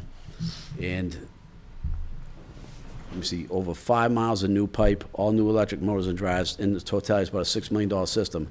So as a Tenny skier, come back this year, it'll be better than I think it's ever been. So I'll leave it at that. Thank you. Can I ask just a couple questions of Go Steve? ahead. Briefly. You're saying the Board of New Hampshire Life Sciences, is that correct? New Hampshire Life Sciences, yes. Okay. And is that a company, It's a nonprofit that's been created in Massachusetts. Mass Bio is the same thing in Massachusetts. Okay. And really that was formed in the late 90s, but really got busy together in early 2000s with the state government. When Governor Deval Patrick was governor, they started creating this public-private partnership. So Okay. Taylor saw that and brought that model up to New Hampshire. and who's Taylor? Taylor Caswell, he's the commissioner of the BEA, Business and Economic Affairs of the entire state. Okay. I think he reports directly to Sununu. Uh-huh. Andrea Heckavaria is the director or president of New Hampshire Life Sciences, NHLS. Great. Thank you. I just needed more information. It sounds like there's a lot of broad support on the board for moving forward with this and continuing conversations to refine some of the language. And we can continue those conversations. Are there any other comments from anybody in the public before we or the board for that matter, before we kind of move forward and look at other business that we might be considering for this year? I'm just going to say that I really need some time to really sit with this document and maybe even have a conversation with Judy to make sure I personally understand it really thoroughly before I can contribute even more to this conversation. And it sounds like we all want to continue this conversation. Yes. And there's a lot to chew on in here and Yes. a lot of potential questions, I think. But it definitely looks like a fantastic Yes, and I really document. appreciate it. And Judy, did you have a? Do you want me to come back for the November meeting. I can't be here next month. I personally would love you to come back. I also know that we're beyond the scope of your Yeah, I'm just work trying to for help us. you get through this. I mean, it's up to you. I have a public meeting the first Thursday next month, Yeah. but November right now is open if you wanted me to come back. I mean, if you would be willing, Well, I we would. could have conversations about Yeah. this, you know, I mean, Yeah. I'm not saying I won't do anything on this till November. Yeah. I'm just saying, Yes. you know, Yeah. you guys have conversation, send me questions or whatever. Yeah. and It sounds like there's broad support if you're willing, yeah. I'm happy to come back. Okay. That's fine. That would be great if we can have an open conversation with you by email or however we do it in the process of it. Yeah, I'm fine with that. We've got a long ways to go with this. I mean, it's just, Oh, I don't yeah. think it should be I mean, this designed was around like- a, Giving you something to respond to, and, Yes, no, that's you know, good. I need direction, and, you know, and there's questions peppered throughout here that I, you know, think the board wants to grapple with, so. So November meeting might be well-timed, because Yeah. we'll have a meeting to discuss. I mean, I'm happy to do that, that's fine. Thank you, Judy. All right, Judy. Thank you. No problem. Do you need anything else from me tonight? Not necessarily. Chiefs Ravens game. I did want to return briefly. We had talked earlier in the summer about the inclusionary zoning ordinance, and I did want to just return to that to see where we are and if we want to continue forward with that. Because last time we talked about it, there was some pretty broad support, and there were also some concerns, and I just wanted to, that's my next thing on my list. And then I have a whole bunch of like smaller things, basically. I don't know if you want to stay for that or not, but it's up to I mean, you. now, I mean, I can stay for a little bit longer. What I'm trying to do is avoid what happened last time I was here, Yeah. which was I vowed I was going to drive home that night, and I was here so late that when I left, I thought, I can't make this trip. So I ended up staying, which was fine, but tonight I really have to get back. Well, consider your safety and convenience. Yes. And I don't think anybody will be insulted I by. mean, I could stay for another 10 or 15 minutes. Well, so we had a kind of broad-based discussion about this, the inclusionary zoning ordinance, earlier a couple of months ago, I guess it was, and it sounded like there was, and thank you all for coming. Thank you. It sounded like there was some broad support on the housing end, on the I should say ownership end, less support maybe on the rental side. But there seemed to be some kind of broad support for this, and I'm just kind of curious if we want to, like, for our next work session, continue to look at that language and maybe tweak it a bit to think about moving forward, or where we stand on that. I think we had a lot of, she presented it well, and we've had a lot, I think, put it on the next one to talk about, but I think it's time to really let the people of the town of Plymouth decide if they like this. I mean, we put a lot into it, and I think we can fine tune it. So I feel if it's, Because if we do want to put it to the people of Plymouth, we should probably tweak a few things, just, because we did have some concerns, and, we do, but I think, you know, we can continue having concerns. Well, And I yes, of think, course. You know, you get to a point where we have to let people just let I'm us know. happy to work, to make Yeah. tweaks on that if you want. I mean, Yeah. I haven't done anything more with it, because I wanted to give you Yeah. guys a chance to talk about it, but again, I just need direction. So Sue, are you saying to have discussions, to have hearings, or are you saying, what are you saying? Well, I think we need to fine tune what we've got, because I think we still had some stuff hanging out there from when we just kind of left it. And I don't think we came to any resolution as to a final document. no, but not, definitely not. So I think We came to a resolution, still I think. hanging out there, so we should. I think we thought there was broad support, and there was interest in it, and concerns at the same time, but it seemed at our last time we discussed it, like, we did want to bring it back and talk some more about it. And I'm not sure anybody's looked at it very closely since the last time we saw it, but we can put that back on the agenda for our next work session. I If mean, we- I'm not talking to you, There's but like, plenty of other people here to. I know. Good point. I think it's fine to talk about it. I think this board has undertaken a huge amount of work in the past 2 to 3 years. I think we're getting, I think it can get a little overwhelming, especially for the town who aren't in the details on a regular basis. I think we've got our hands full with what we're doing.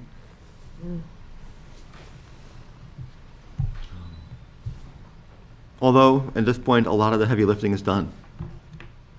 What else do we have going besides this one? So I just had a few small things that I was thinking about.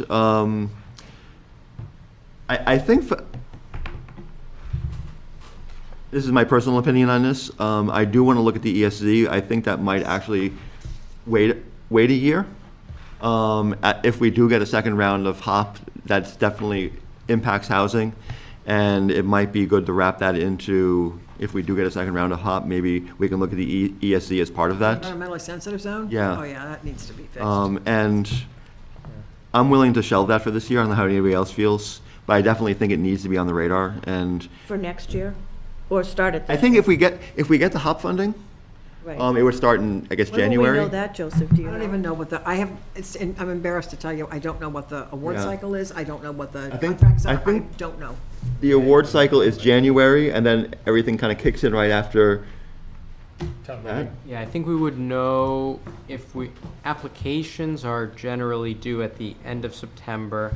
We would probably know, awards will be made within 60 days. So theoretically, by Beginning of by December? winter, by the end of the year, we would know, yeah, by December-ish, we would know if we were awarded anyway. Not necessarily the work starting yet, but I mean, I the ES, environmentally sensitive zone is, I don't see it being a problem for anything, because almost everywhere it exists, there's already the Shoreline Protection Act is basically there as well. And, Yeah. I mean, I think we can clean it up, but I don't see it as being, I don't see it being necessary at this point, but I also don't see it being a big problem. Yeah. So, I mean, it might be good But to I do think that we should clean it up. maybe kick it down the road for a year, and if we Yeah. do get HOP funding, that Yeah, could be part of I would our, support that. okay. Yep, Yeah. I'm That's good with that. agreed, I mean, yeah. Okay. if we're Good plan. if we're triaging what we want to focus our energy on, I think that's a low priority item. We had talked about also on the small scale, solar arrays as a primary use, which are not currently allowed as a primary use, and something to think about. Should we continue to? I don't imagine that would be very complex. There's probably even like model stuff we could just copy if we But- wanted to go that way. So are PV arrays are still allowed as an ancillary use? Yes, aren't they are. yep, So like you could put them over a parking lot? I mean, if they were accessory. right, I mean, Yeah. I don't see that, I don't, honestly, I don't think we should be encouraging them as a primary Okay, use. it's a question Like, whether or not we want to do that. yeah, I mean, I think they're I mean, great to we- fit into existing uses where we can, but like, Yeah. I don't want to see big fields. Yeah, Me neither. or, yeah. I mean, that's kind of what a primary use allows. Well, I mean, we just got some solar as a primary use, and in On fact, town-owned property, which is exempt yeah, from zoning. of course, and But it's not, I'd rather not see more of that. No, and it's not- especially if investors start buying up land and Yeah. it's like, oh, this is a good place to put it. Like, I mean, that's I- a good idea. I'm not saying I like it or not. Right. It happened in the town Yeah. because it's town-owned land. Yeah. And it raises the question of whether we should allow it to happen or not. And I'm fine saying no. But, Like encourage more of it. Yeah. Judy, Judy, get out of here. go. yep. Judy, thank you We so wanna much see you for go, joining but us. geez, Thank you for being with us. Drive safely. be careful. It'll be fine. Oh, Thank the- you. The Hooks at Welcome Center is waiting for me.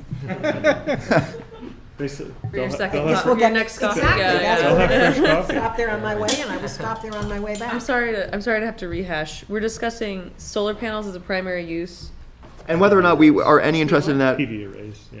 PV arrays. yeah. Or if we just want to like say no See and, you in November. As a thank you. No problem. All right, Thank good you. night. Careful, Judy. As a primary use in a certain zone? Well, we'd have to put it on the use table and see where we wanted to allow. It's not currently allowed anywhere, right, Okay. Joseph? Yeah. As a Correct. primary use? Okay. It's only allowed as an accessory use. So we're discussing whether we want it at all in any of the zones. And maybe it's okay to keep it just the way it is, you know? Or if we want to bring it up this year, yeah. I'm just bringing it up this year because it's happened. Uh-huh. I know. And it raises the question of whether it should happen or Darn not. that energy commission. Gosh, what were they thinking? The town can do whatever they want, just like the college. The college can do whatever they want too. They're not subject to zoning.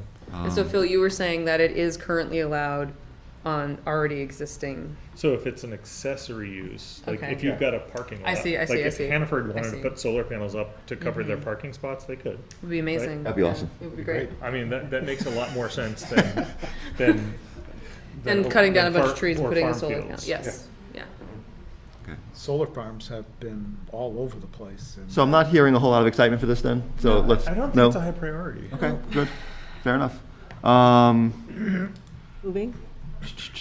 So one of the things that entered my radar, and it's in part because of just my own kind of personal interest in like the way certain parts of downtown look and Main Street, I kept like, I often look at the area over like the 7-Eleven Tedeschi area there, now a package store and all that, endless like curb cuts and pedestrian unfriendliness and all that kind of stuff, and was constantly like wondering, oh, what's going to happen there next, and then when it became this package store and all that, and so I sometimes like pester Joseph for information about like what's going on there, and one of the things he did mention when I asked him was that in fact the owner of that site inquired with the planning office about a gas station. Where? Where the 7-Eleven Tedeschi right used to there. be. Across from the old. And- Wait, Penn State is? Yeah, that You know what Tedeschi Panther Club 7-Eleven is? place. Okay, Out of the yeah. package store. Yes, yeah. Okay. And I'm thinking to myself, first of all, from a pedestrian point of view, that just like makes all those curb cuts and everything yet more permanent, and causes a whole lot of traffic. And in our current ordinance, we don't allow drive-through restaurants in Village Commercial. It's, I guess, a special exception for drive-through other services in the Village Commercial. Like the pharmacy. And the Or bad. a gas station is very similar in many ways, and we've already decided as a town we don't want like drive-throughs and stuff in our downtown for the way it affects pedestrian versus automobile traffic and character and all that sort of stuff. And we used to have lots of gas stations and lots of car dealerships and all that kind of stuff on Main Street, and it seems like we're beyond that at this point. And so I was curious about changing our use table, because they are currently allowed. And I was curious about changing our use table to say, no, like this is not really our vision, certainly not my vision of Main Street going forward. That seemed like Main Street going backward to what I didn't see as a great use of Main Street historically. It worked economically for a while, for sure. I'm not sure that seems like more of a Tenny Mountain Highway sort of thing at this point. I agree. Yeah, or even North Main, Yeah. right? I mean, there's Kirk's is up there, yeah. There's Kirk's, and honestly, New World is part of the Village Commercial officially. but that's not a gas station. No, it's anymore, not, is but I think it's the same use though, on our use table. Is it? Okay. Jocks was there 40 years ago or so, gas station. But I think, I honestly think that it would be very difficult for somebody to meet the environmental compliance of citing tanks for a gas station in any of those areas. I think the state would help us take care of that. Like you're saying, I think that would, This would also be a single tick on our use table though, that could Yeah. just, Remove automotive service. just make it for sure, like this is not gonna happen. So, I mean, there are existing automotive services. There are. Which would become non-conforming. Which is okay, I think. Does it have any impacts if it's non-conforming? No? Yeah. It makes changing it more difficult. So you. Oh, so if you- they wanted you to can't renovate something enlarge or- a yeah, okay. non-conforming use. You can't make a non-conforming use worse than it is. So like, if KTM, I think KTM's in there, aren't they? KTM If and New KTM World. wanted to add on to their building, they would probably have to get a variance if it, as a non-conforming use, to expand a non-conforming use. I mean, it would be a tick on the use table. It seems to me like it would make a couple of non-conforming uses with Yeah. businesses that I've used. Right, Um, right. But at the same time, looking forward about what Main Street was versus can be, it doesn't seem like a bad idea. I agree.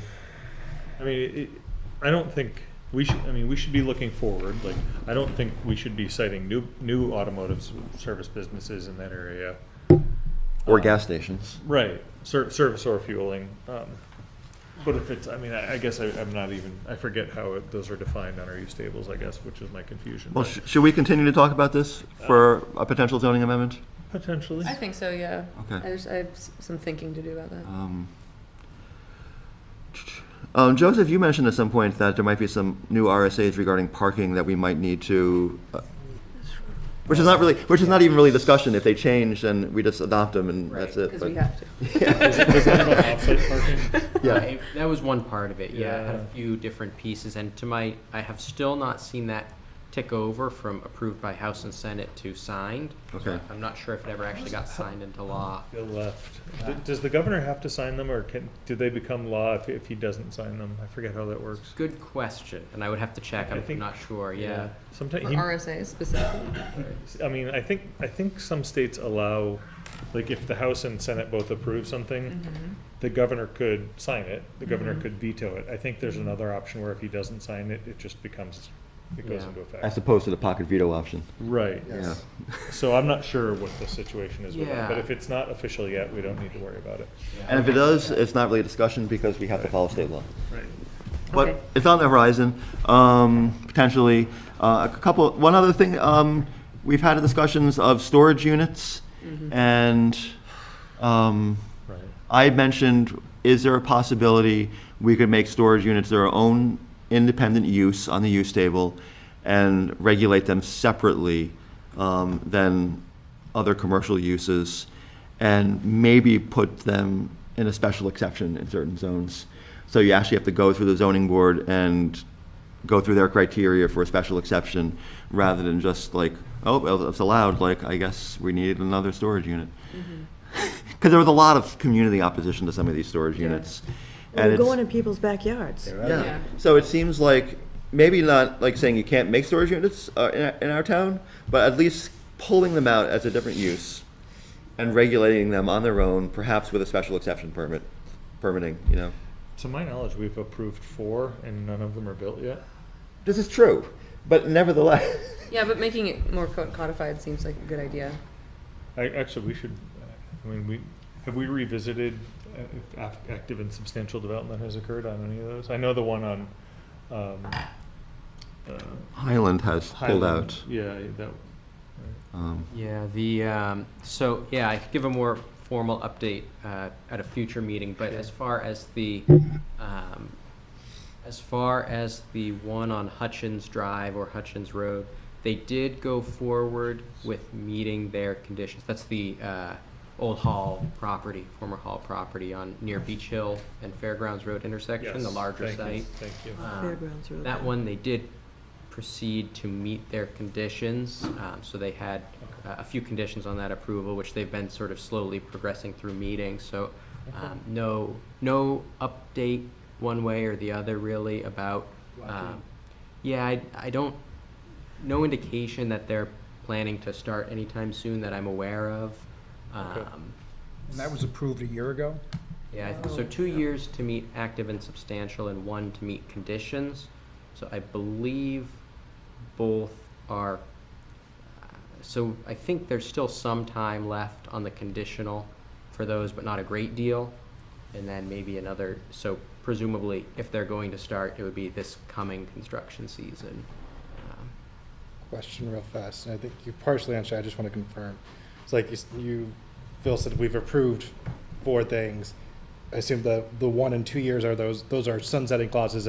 If progress isn't made within that time period, then the approval is null and void. Yep, correct. So there's, by default, the planning board can specify different timelines when they approve, but by default, under the site plan regulations, you have 1 year to meet any conditions of approval, and then 2 years to begin active development on the proposal. So Just if, kind of like digging or. Yeah, digging right, holes. some, Yeah. some substantial sort of site work. You things know it like when that. you see it. And Okay, there's awesome, the thank you. Page Street one too, but that was only a year ago, was it? Yeah, it was That's early Blackie. this year. What's that? That's Blackie. Yep. Dale and Harry Blackie. Yeah. Yeah, they did get their approval in very early. Wasn't there I'd have to another one check. somewhere though?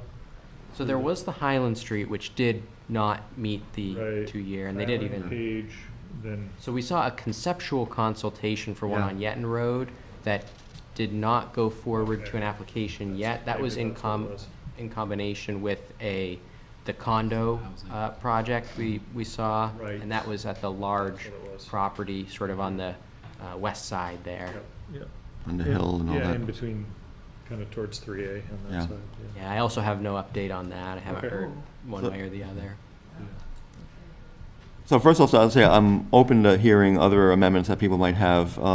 There's also one other thing on my agenda, which is a little bit more complex, which is we've heard a lot of feedback in the past several months from members of the town about the purposes and uses allowed within the ag zone.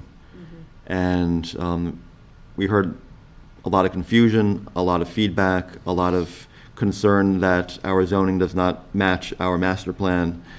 And I really think that's worth looking at. Currently, if we did take out some of those more commercial uses allowed in the ag zone, for example, that did raise people's concern. That does a weird thing to Tenny Mountain Highway, because a whole bunch of Tenny Mountain Highways still ag zone, even though it doesn't really feel that way. So it might require redrawing some boundaries as well. So it would probably be a remapping a little bit and a change of the use table. And I think that's worth considering, given all the feedback we've heard from the members of the public. I think I would support that. I think my interpretation of what the ag zone is, like, I very much support the concept of agriculture. I very much support the concept of rural living. But I think our ag zone is basically, when I think of it as the unzoned zone. Right? I mean, there's almost nothing you can't do. Yeah.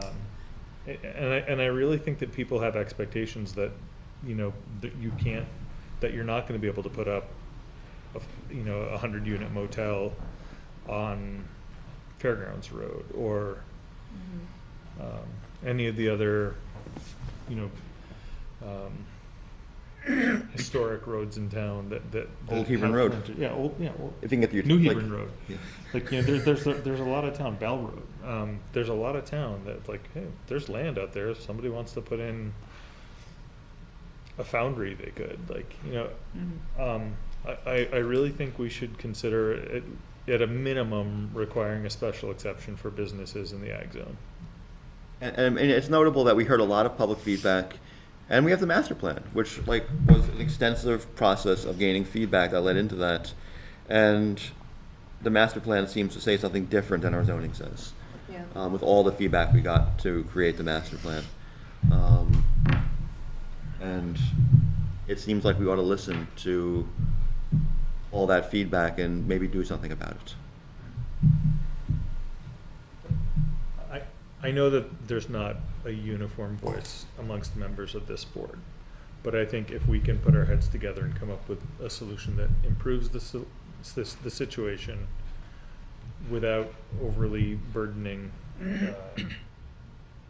the rights of property owners in the ag zone, I think we could all come together and put that forward to the voters and at least see what the will of the voters is. I would agree. Is there a way zoning, I live in the ag zone, but I live on a few acres, I don't feel like, I'm not starting a farm anytime soon, okay?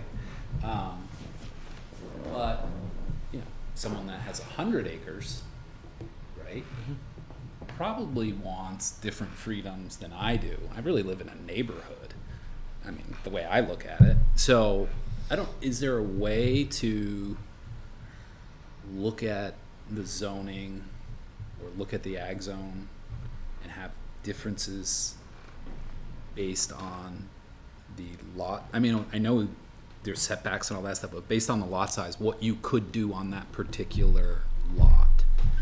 Does that make sense? Or am I kooky? Is that form-based zoning? I mean, in some ways, yes, but I mean, what you can do on that lot, I mean, you do need greater size for more units of housing, for example. Correct. There are certain commercial uses that would just by their very nature require more land. Right. However, But I mean, one of the reasons we have zoning though is so potentially conflicting uses don't end up next to one another. And that can get out of hand where you overzone and just end up with like sprawling suburbs and no parks nearby or amenities or stores or anything, and it's kind of not a good thing. But it can also, if you go too far the other direction, you could end up with, an industrial use next to your home. And That's what I worry about more than anything. Yeah, It's like, exactly. what if your backdoor neighbor wants to put in a use Right. that you find noxious? A 93-unit hotel in your backyard. Correct. Right, and I guess what I think if On your back you took a window. straw poll on Claybrook Drive, they'd probably prefer single-family residential zoning. Right. Because they don't want, the people that, I'm speaking for the whole neighborhood now, so I have to be careful. I don't think most people would want any type of business on that road. But I also understand, again, larger lot sizes out in that area would want different opportunities, which I would support. So I don't know. I don't know if there's a way to carve out areas. the thing is, it's difficult to be overly specific, like in making a use table with like 2,000 uses, so you can be like really Yeah, like of checking the course. boxes. But if you have a big enough lot, like, is a Market Basket okay? Like, or a Home Depot, like in the middle of the ag zone somewhere? Yeah. Um, I'm not sure that Tenny it, Mountain, maybe. I'm not sure that is. Not, And for me, I would say no. Like, we have another zone for that, and it's not the ag zone. And our master plan speaks to that. yeah. The hotel thing and the feedback we received speaks to that. I always worry, like, there's the nice, beautiful field. If you go out Quincy Road and, before the right to Fairgrounds, there's that big, beautiful field there, like, Yeah. like just past the Baker River. What if Tractor Supply wanted to site themselves there instead of up by Walmart? Like, there's no reason that field couldn't be full of strip malls. And I don't think that's what this town wants. I really don't. There's really nothing preventing it right now. No, and I don't, maybe special exception isn't even the right way to go there. Maybe I would just not put, like, I would not check that box in the use table as an accepted use or a special exception. so, yeah, okay, so, this is. But it might require redrawing a few boundaries. Yeah.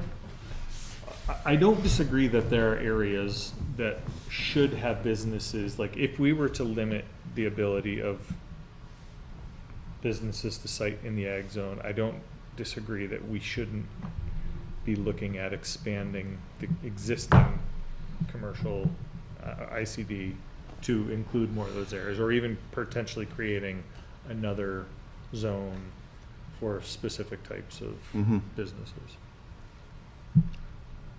There's something to be said for like a really small kind of corner store or something in a residential or agricultural zone.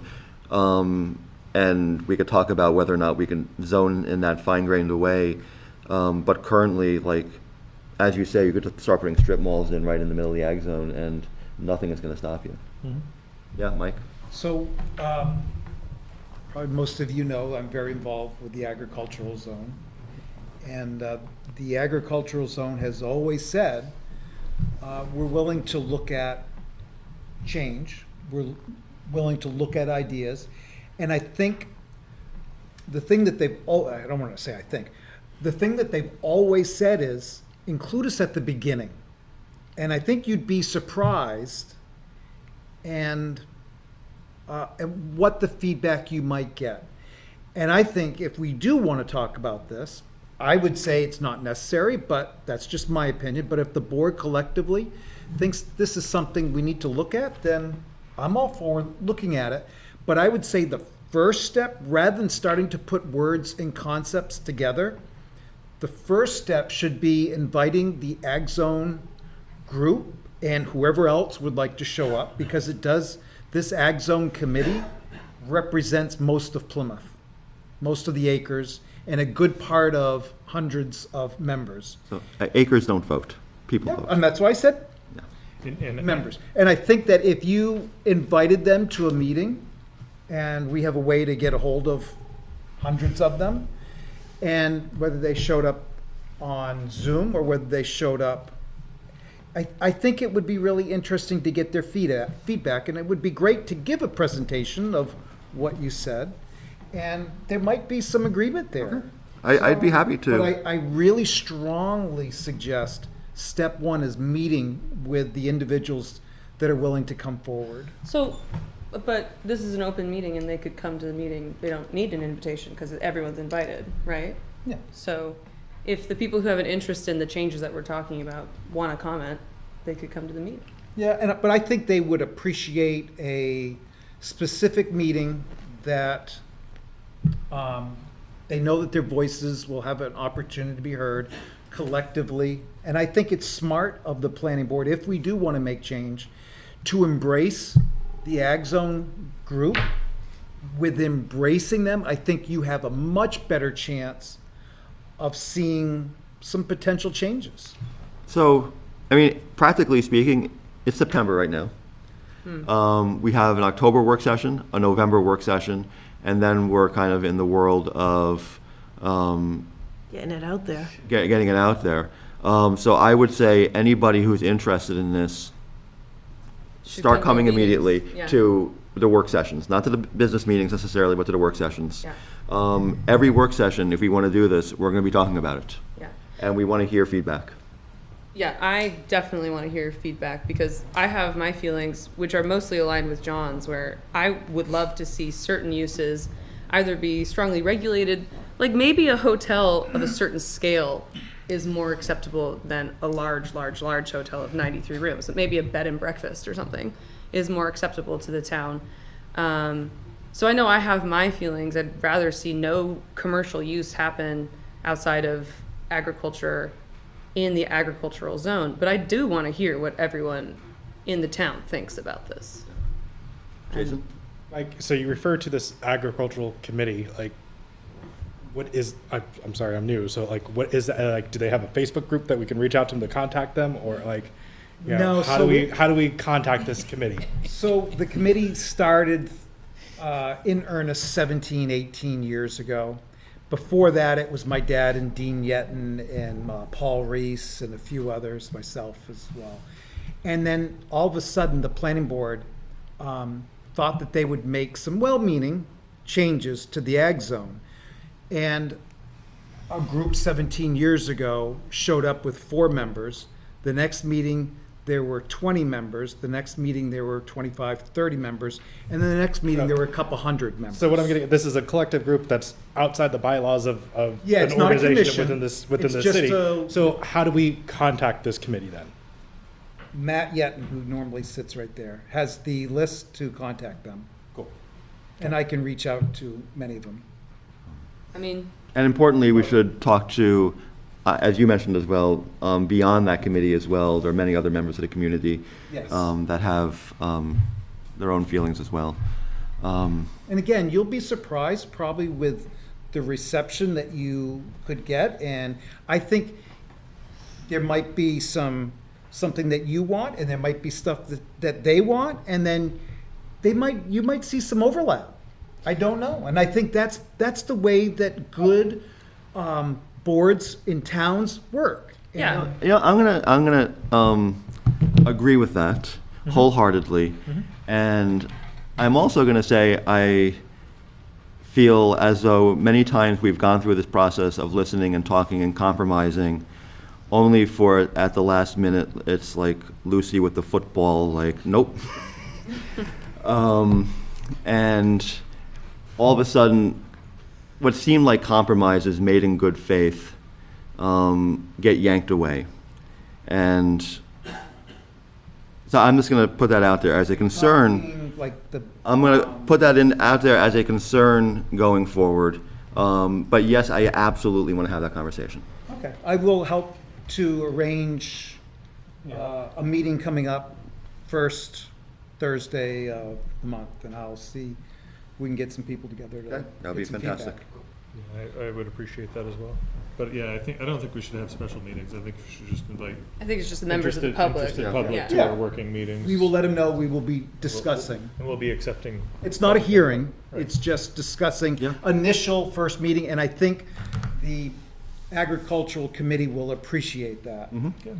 And I think they need to understand too that you referred to that field over by the covered bridge. People are talking about getting the airport ramped up. People are talking about dumping money into that area. A hotel wanted to go in on that road.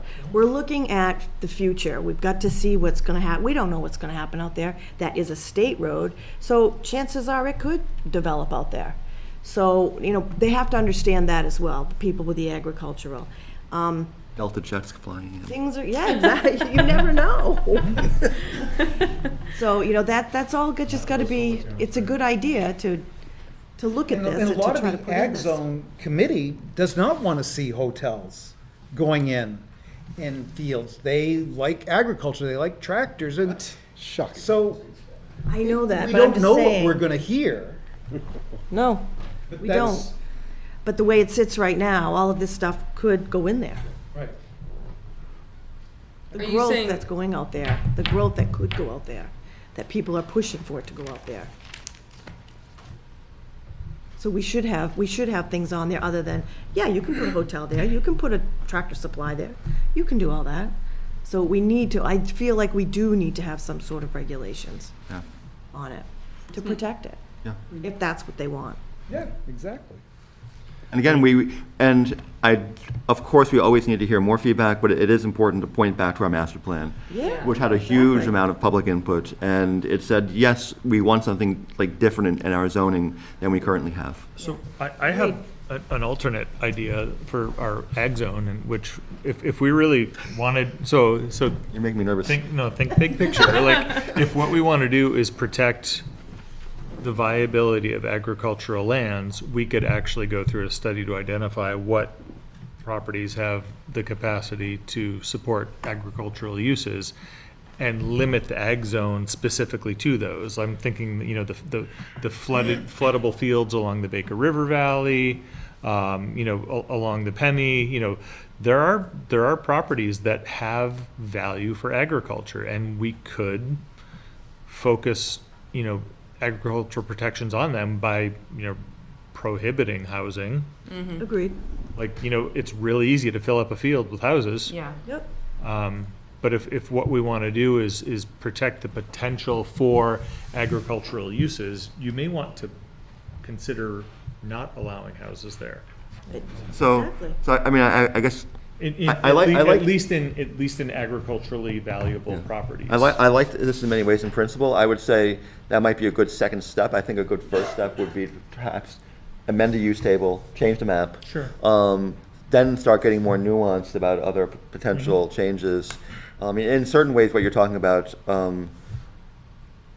sounds like it has a little bit of overlap, but perhaps more teeth than like current use laws and stuff like that.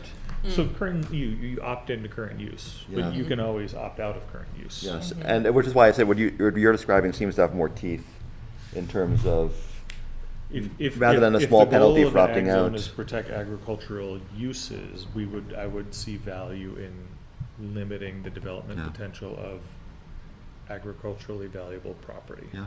And I have some agreement with that, Phil. It's just most of. This is hypothetical, by Right, the way. yeah. I'm not suggesting we do that this year. No, and a lot of what zoning does is prohibit housing in the difficult building areas, like slopes, the terrible soils that are on top of hills and mountains, and has been over the years forcing it Right. onto these beautiful farmlands. And it's a tragedy, really, when you think about it, that really the housing should be up on the mountains where the poor soils are. Yeah. And we should be protecting the good soils, and we're doing the opposite. Right. And it's, again, a tragedy that that's been happening. That's interesting. I mean, if you look, So- where's the cheap housing in the Brought US? it It's up, down here there. you go. I know. It's Nothing important. but sand. It is. Best soils in the world have houses on them. So this sounds like we do want to have this conversation. I agree. Yes. So this is going to stay on the agenda for the fall and see where it goes. Sounds like there's some pretty broad support at this point. So does anybody have any other concerns, or our planning department have any concerns that they've seen coming up in like phone calls or anything you've heard that might make you think about things in a new way? Not a lot lately. There was a spurt, I probably mentioned this the other time too, there was a spurt a couple of years ago where we really got a significant amount of interest, phone calls, inquiries about campgrounds, be they sort of like glamping dome type setups with little yurts, permanent things, or more of like a traditional rural campground. Haven't really gotten... Yeah, that too, you know, kind of the whole gamut RVs. I mean, haven't really heard anything one way or the other in a while now. That was kind of a couple of years ago that was really picking up, and we got a lot of inquiries, but really haven't in a long time. It was last year, I think, that we actually did discuss it a bit, and it got complicated really fast for what seemed like not a lot of payout or benefit, and we decided, like, at the very least, let's kick it down the road.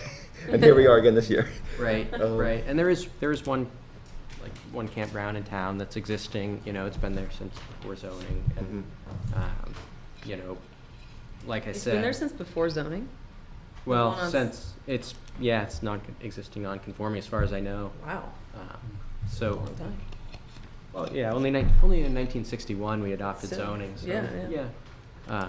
But, you know, I haven't really heard a lot of interest in those lately, but it is, you know, it is a question that there is a fine line between what is a motel with cabins versus what is a campground with rental, say, tents on platforms. And there is some nuance to the regulation there. There's also state regulations on water supply for campgrounds and other things that would have to be considered. But like I said, if that's something the board wants to tackle, I mean, I don't think it would be, it's very feasible to tackle it in zoning, but I also haven't heard a lot of, you know, the interest really seems to have kind of faded over the past year and a half. I feel like I'm in the same place I was last year. Like, it's a lot of complication in terms of like thinking about where we go and how we'd regulate it for not a whole lot of benefit, and we got a lot on our table. And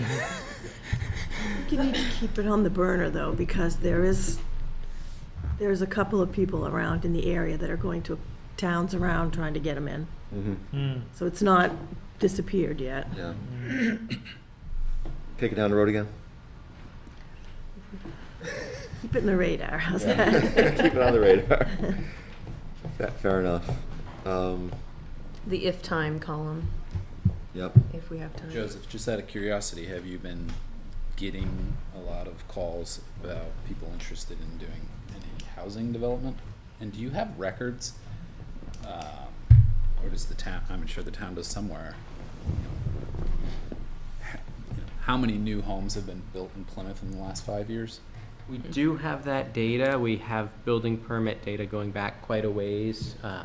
I'm always, you know, public record, I'm happy to share the spreadsheets if you want. I don't have the numbers offhand, though some of the numbers are in the housing needs assessment.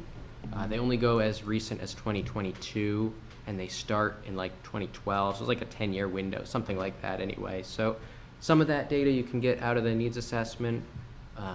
As far as the last 2 years, there definitely is a spreadsheet that Tom, the building inspector, maintains. And so yeah, definitely. I'm just curious. Yeah. It just seems to me that there's not a lot of building going on. Yeah, and we also have to report that every year to the state Department of Business and Economic Affairs, how many residential building permits the town issued.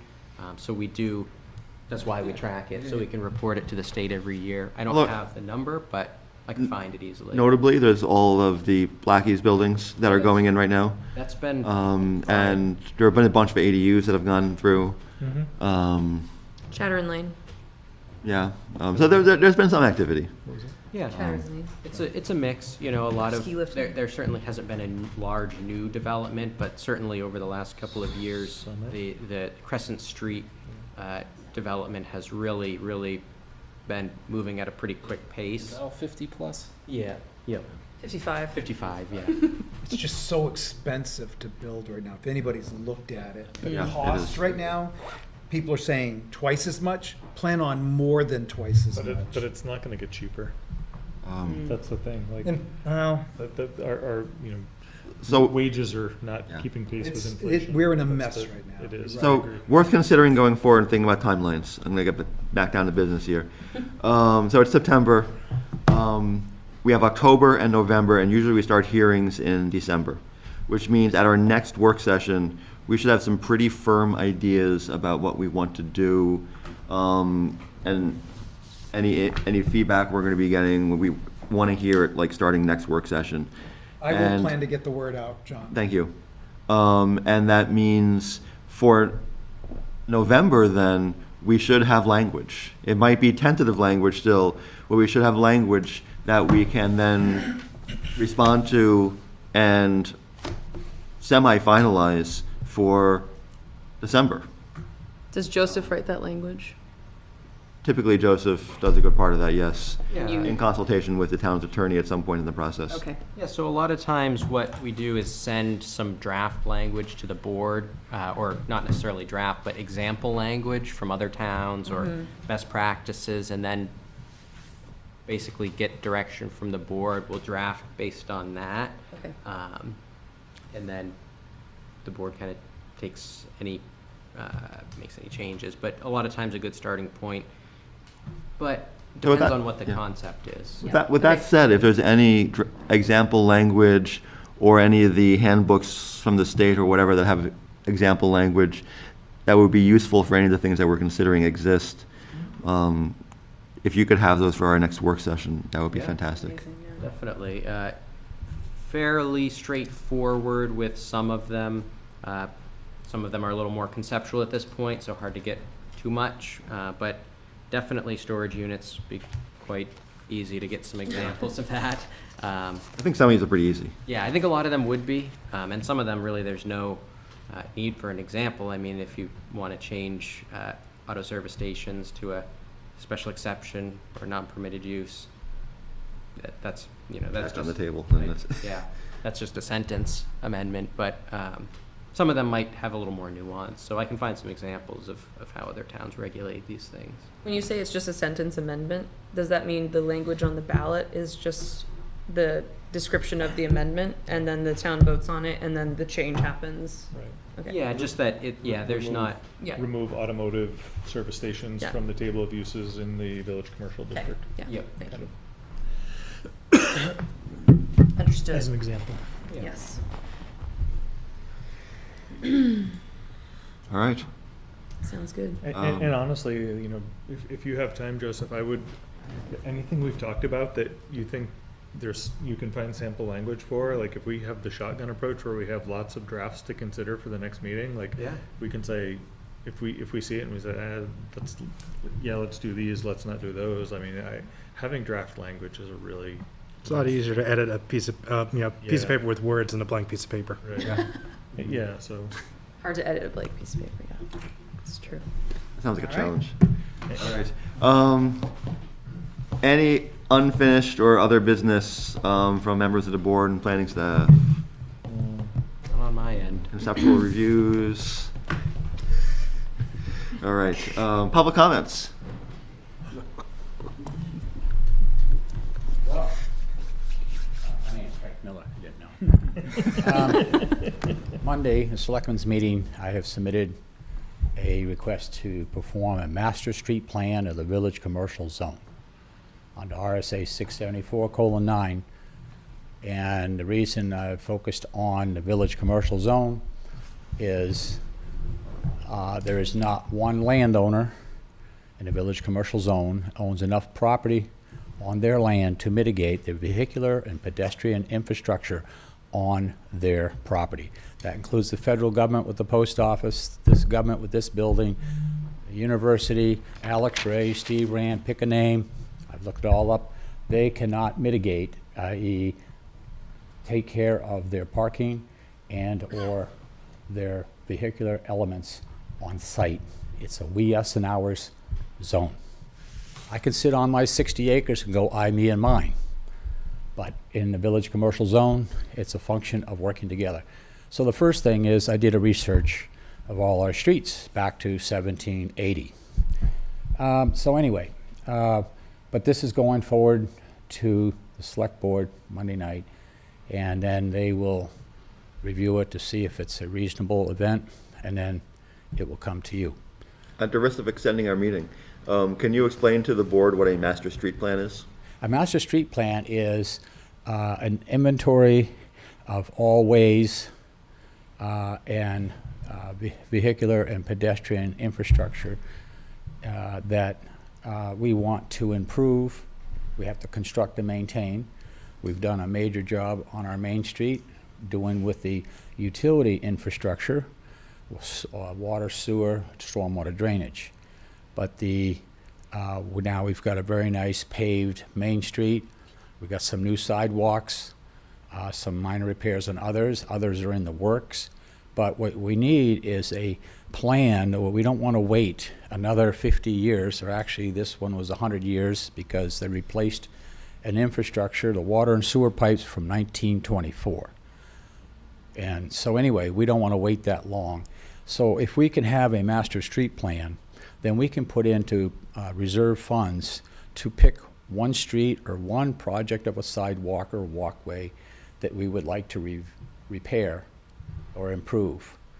And if we just do one a year, within 10 years, we have done a considerable improvement of our downtown area.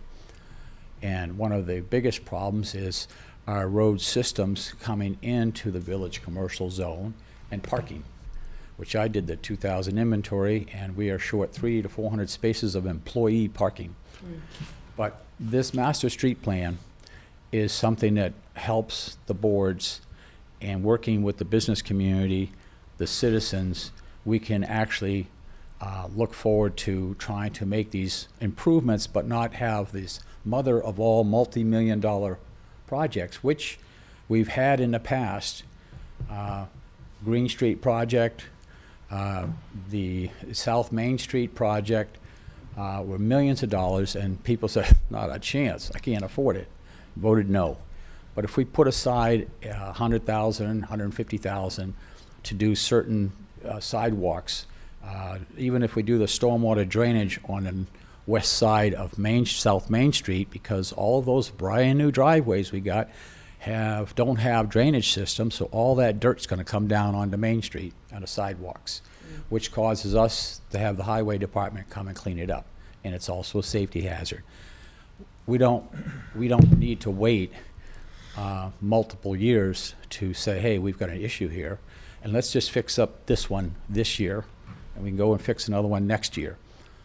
And that's what the major street plan does. The town that has the requirement for this is the town has to have a master plan, which we have. So this RSA 674:9 covers the process of master street planning, and I'm focusing just on the village commercial zone because other zones may have their issues. Yes. Do you need any support from this board to move forward with the select board? Right now, I've got all the data. This is an official application through the process, going through the select board, town manager, select board, Okay. whether or not they accept or reject it, and then it comes to this board. So I have a couple of, the impetus for this sounds excellent, to get some kind of control over this. So I have a couple of questions, and I'm trying to formulate them as I'm going along here.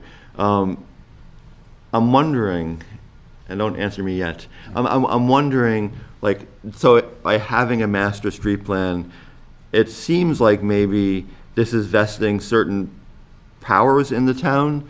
I'm wondering what the benefit of having this plan is. And from what I hear you saying, it gives the town the ability to take some control of these spaces and make improvements to them. I guess what's going on in the back of my mind right now is you were introducing this, talking about all the different stakeholders and property owners who own pieces of this land, And now we're then talking about the town coming in and starting to improve infrastructure on potentially privately owned land. And it may very well be a great idea and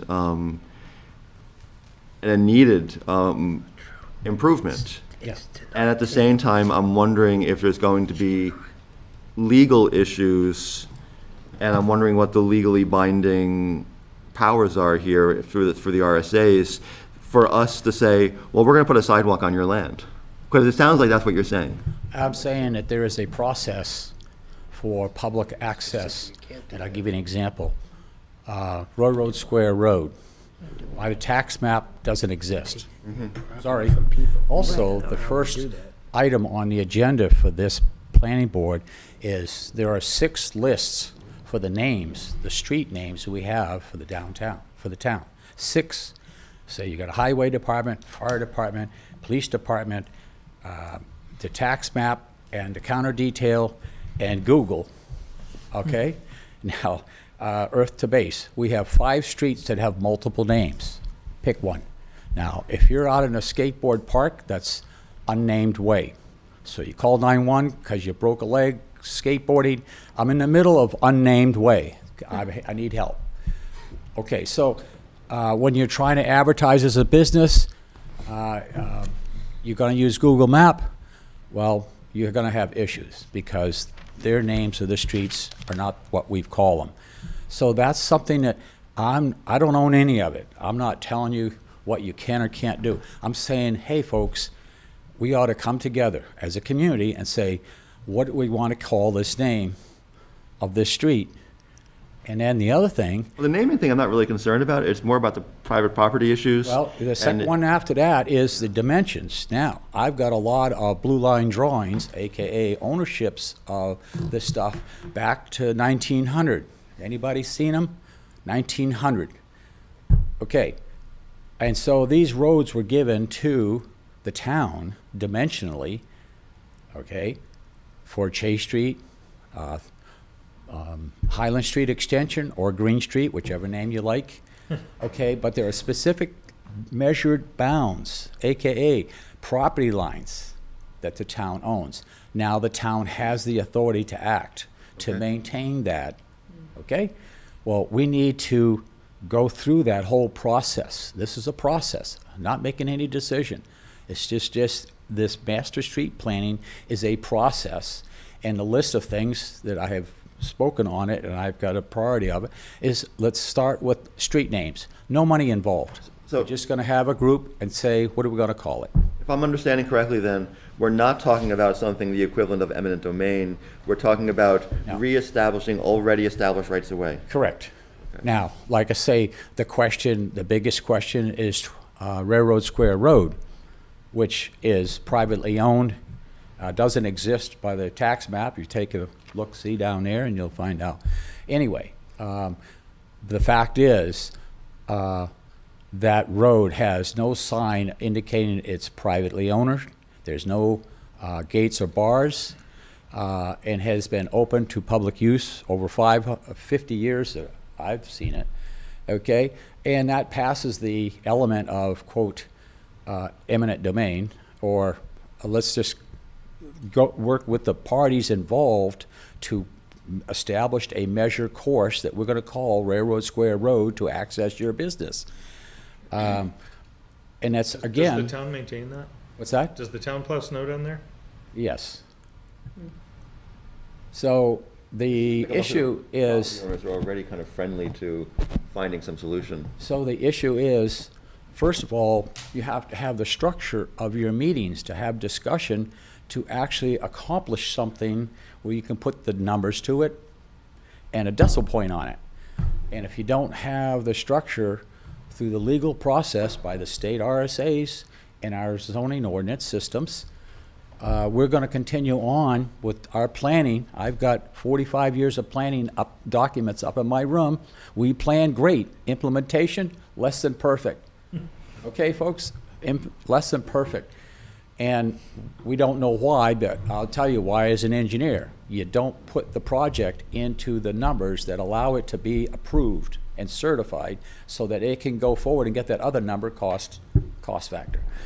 Anyway, that's coming down on Monday, and it may be in your list of things to do come October.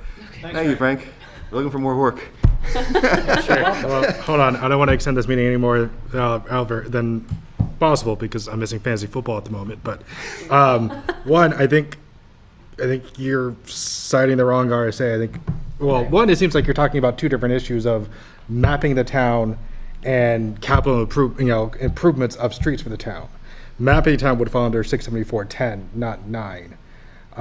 But then improvements, depending on how we define in 674.9, exact locating of lines of new, extended, widened, or narrow streets in the whole or any portion of the municipality.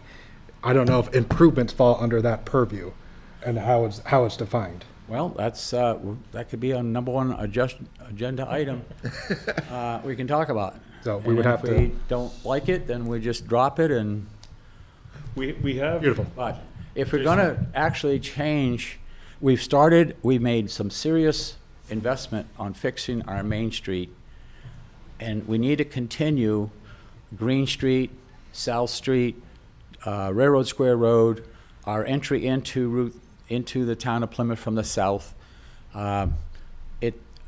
It begs to have an improvement, and this is a legal, lawful, and valid approach to assessing that and then saying, hey, is there potential here? That's. Well, we look forward to that. Thank you. Thanks, Frank. Thanks. I agree. Hi, Claire McCann. One quick question. Can you give me the mission statement of the Agricultural Committee? And it sounds like if you have access to these people's names, what did they sign on for in joining the Agricultural Committee? What was the understanding?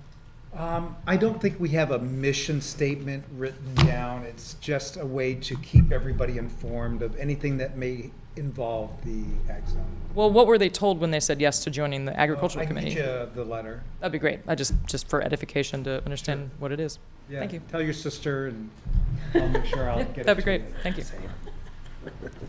One parting comment. In doing an industry standard evaluation, I did a workup on the agricultural industry. And you know what's a really nice thing to start with is the definition of agricultural. Now, the RSAs from the state really have a nice statement of what agricultural means. And you should have the joy of discovering, of looking that up and reading it, because you'll come up with a set of vocabulary so you can at least BS the subject. And I've already worked up a storyboard of the potential for the agricultural industry to expand in Plymouth. We're going past cows and corn. We are now growing crops for material content.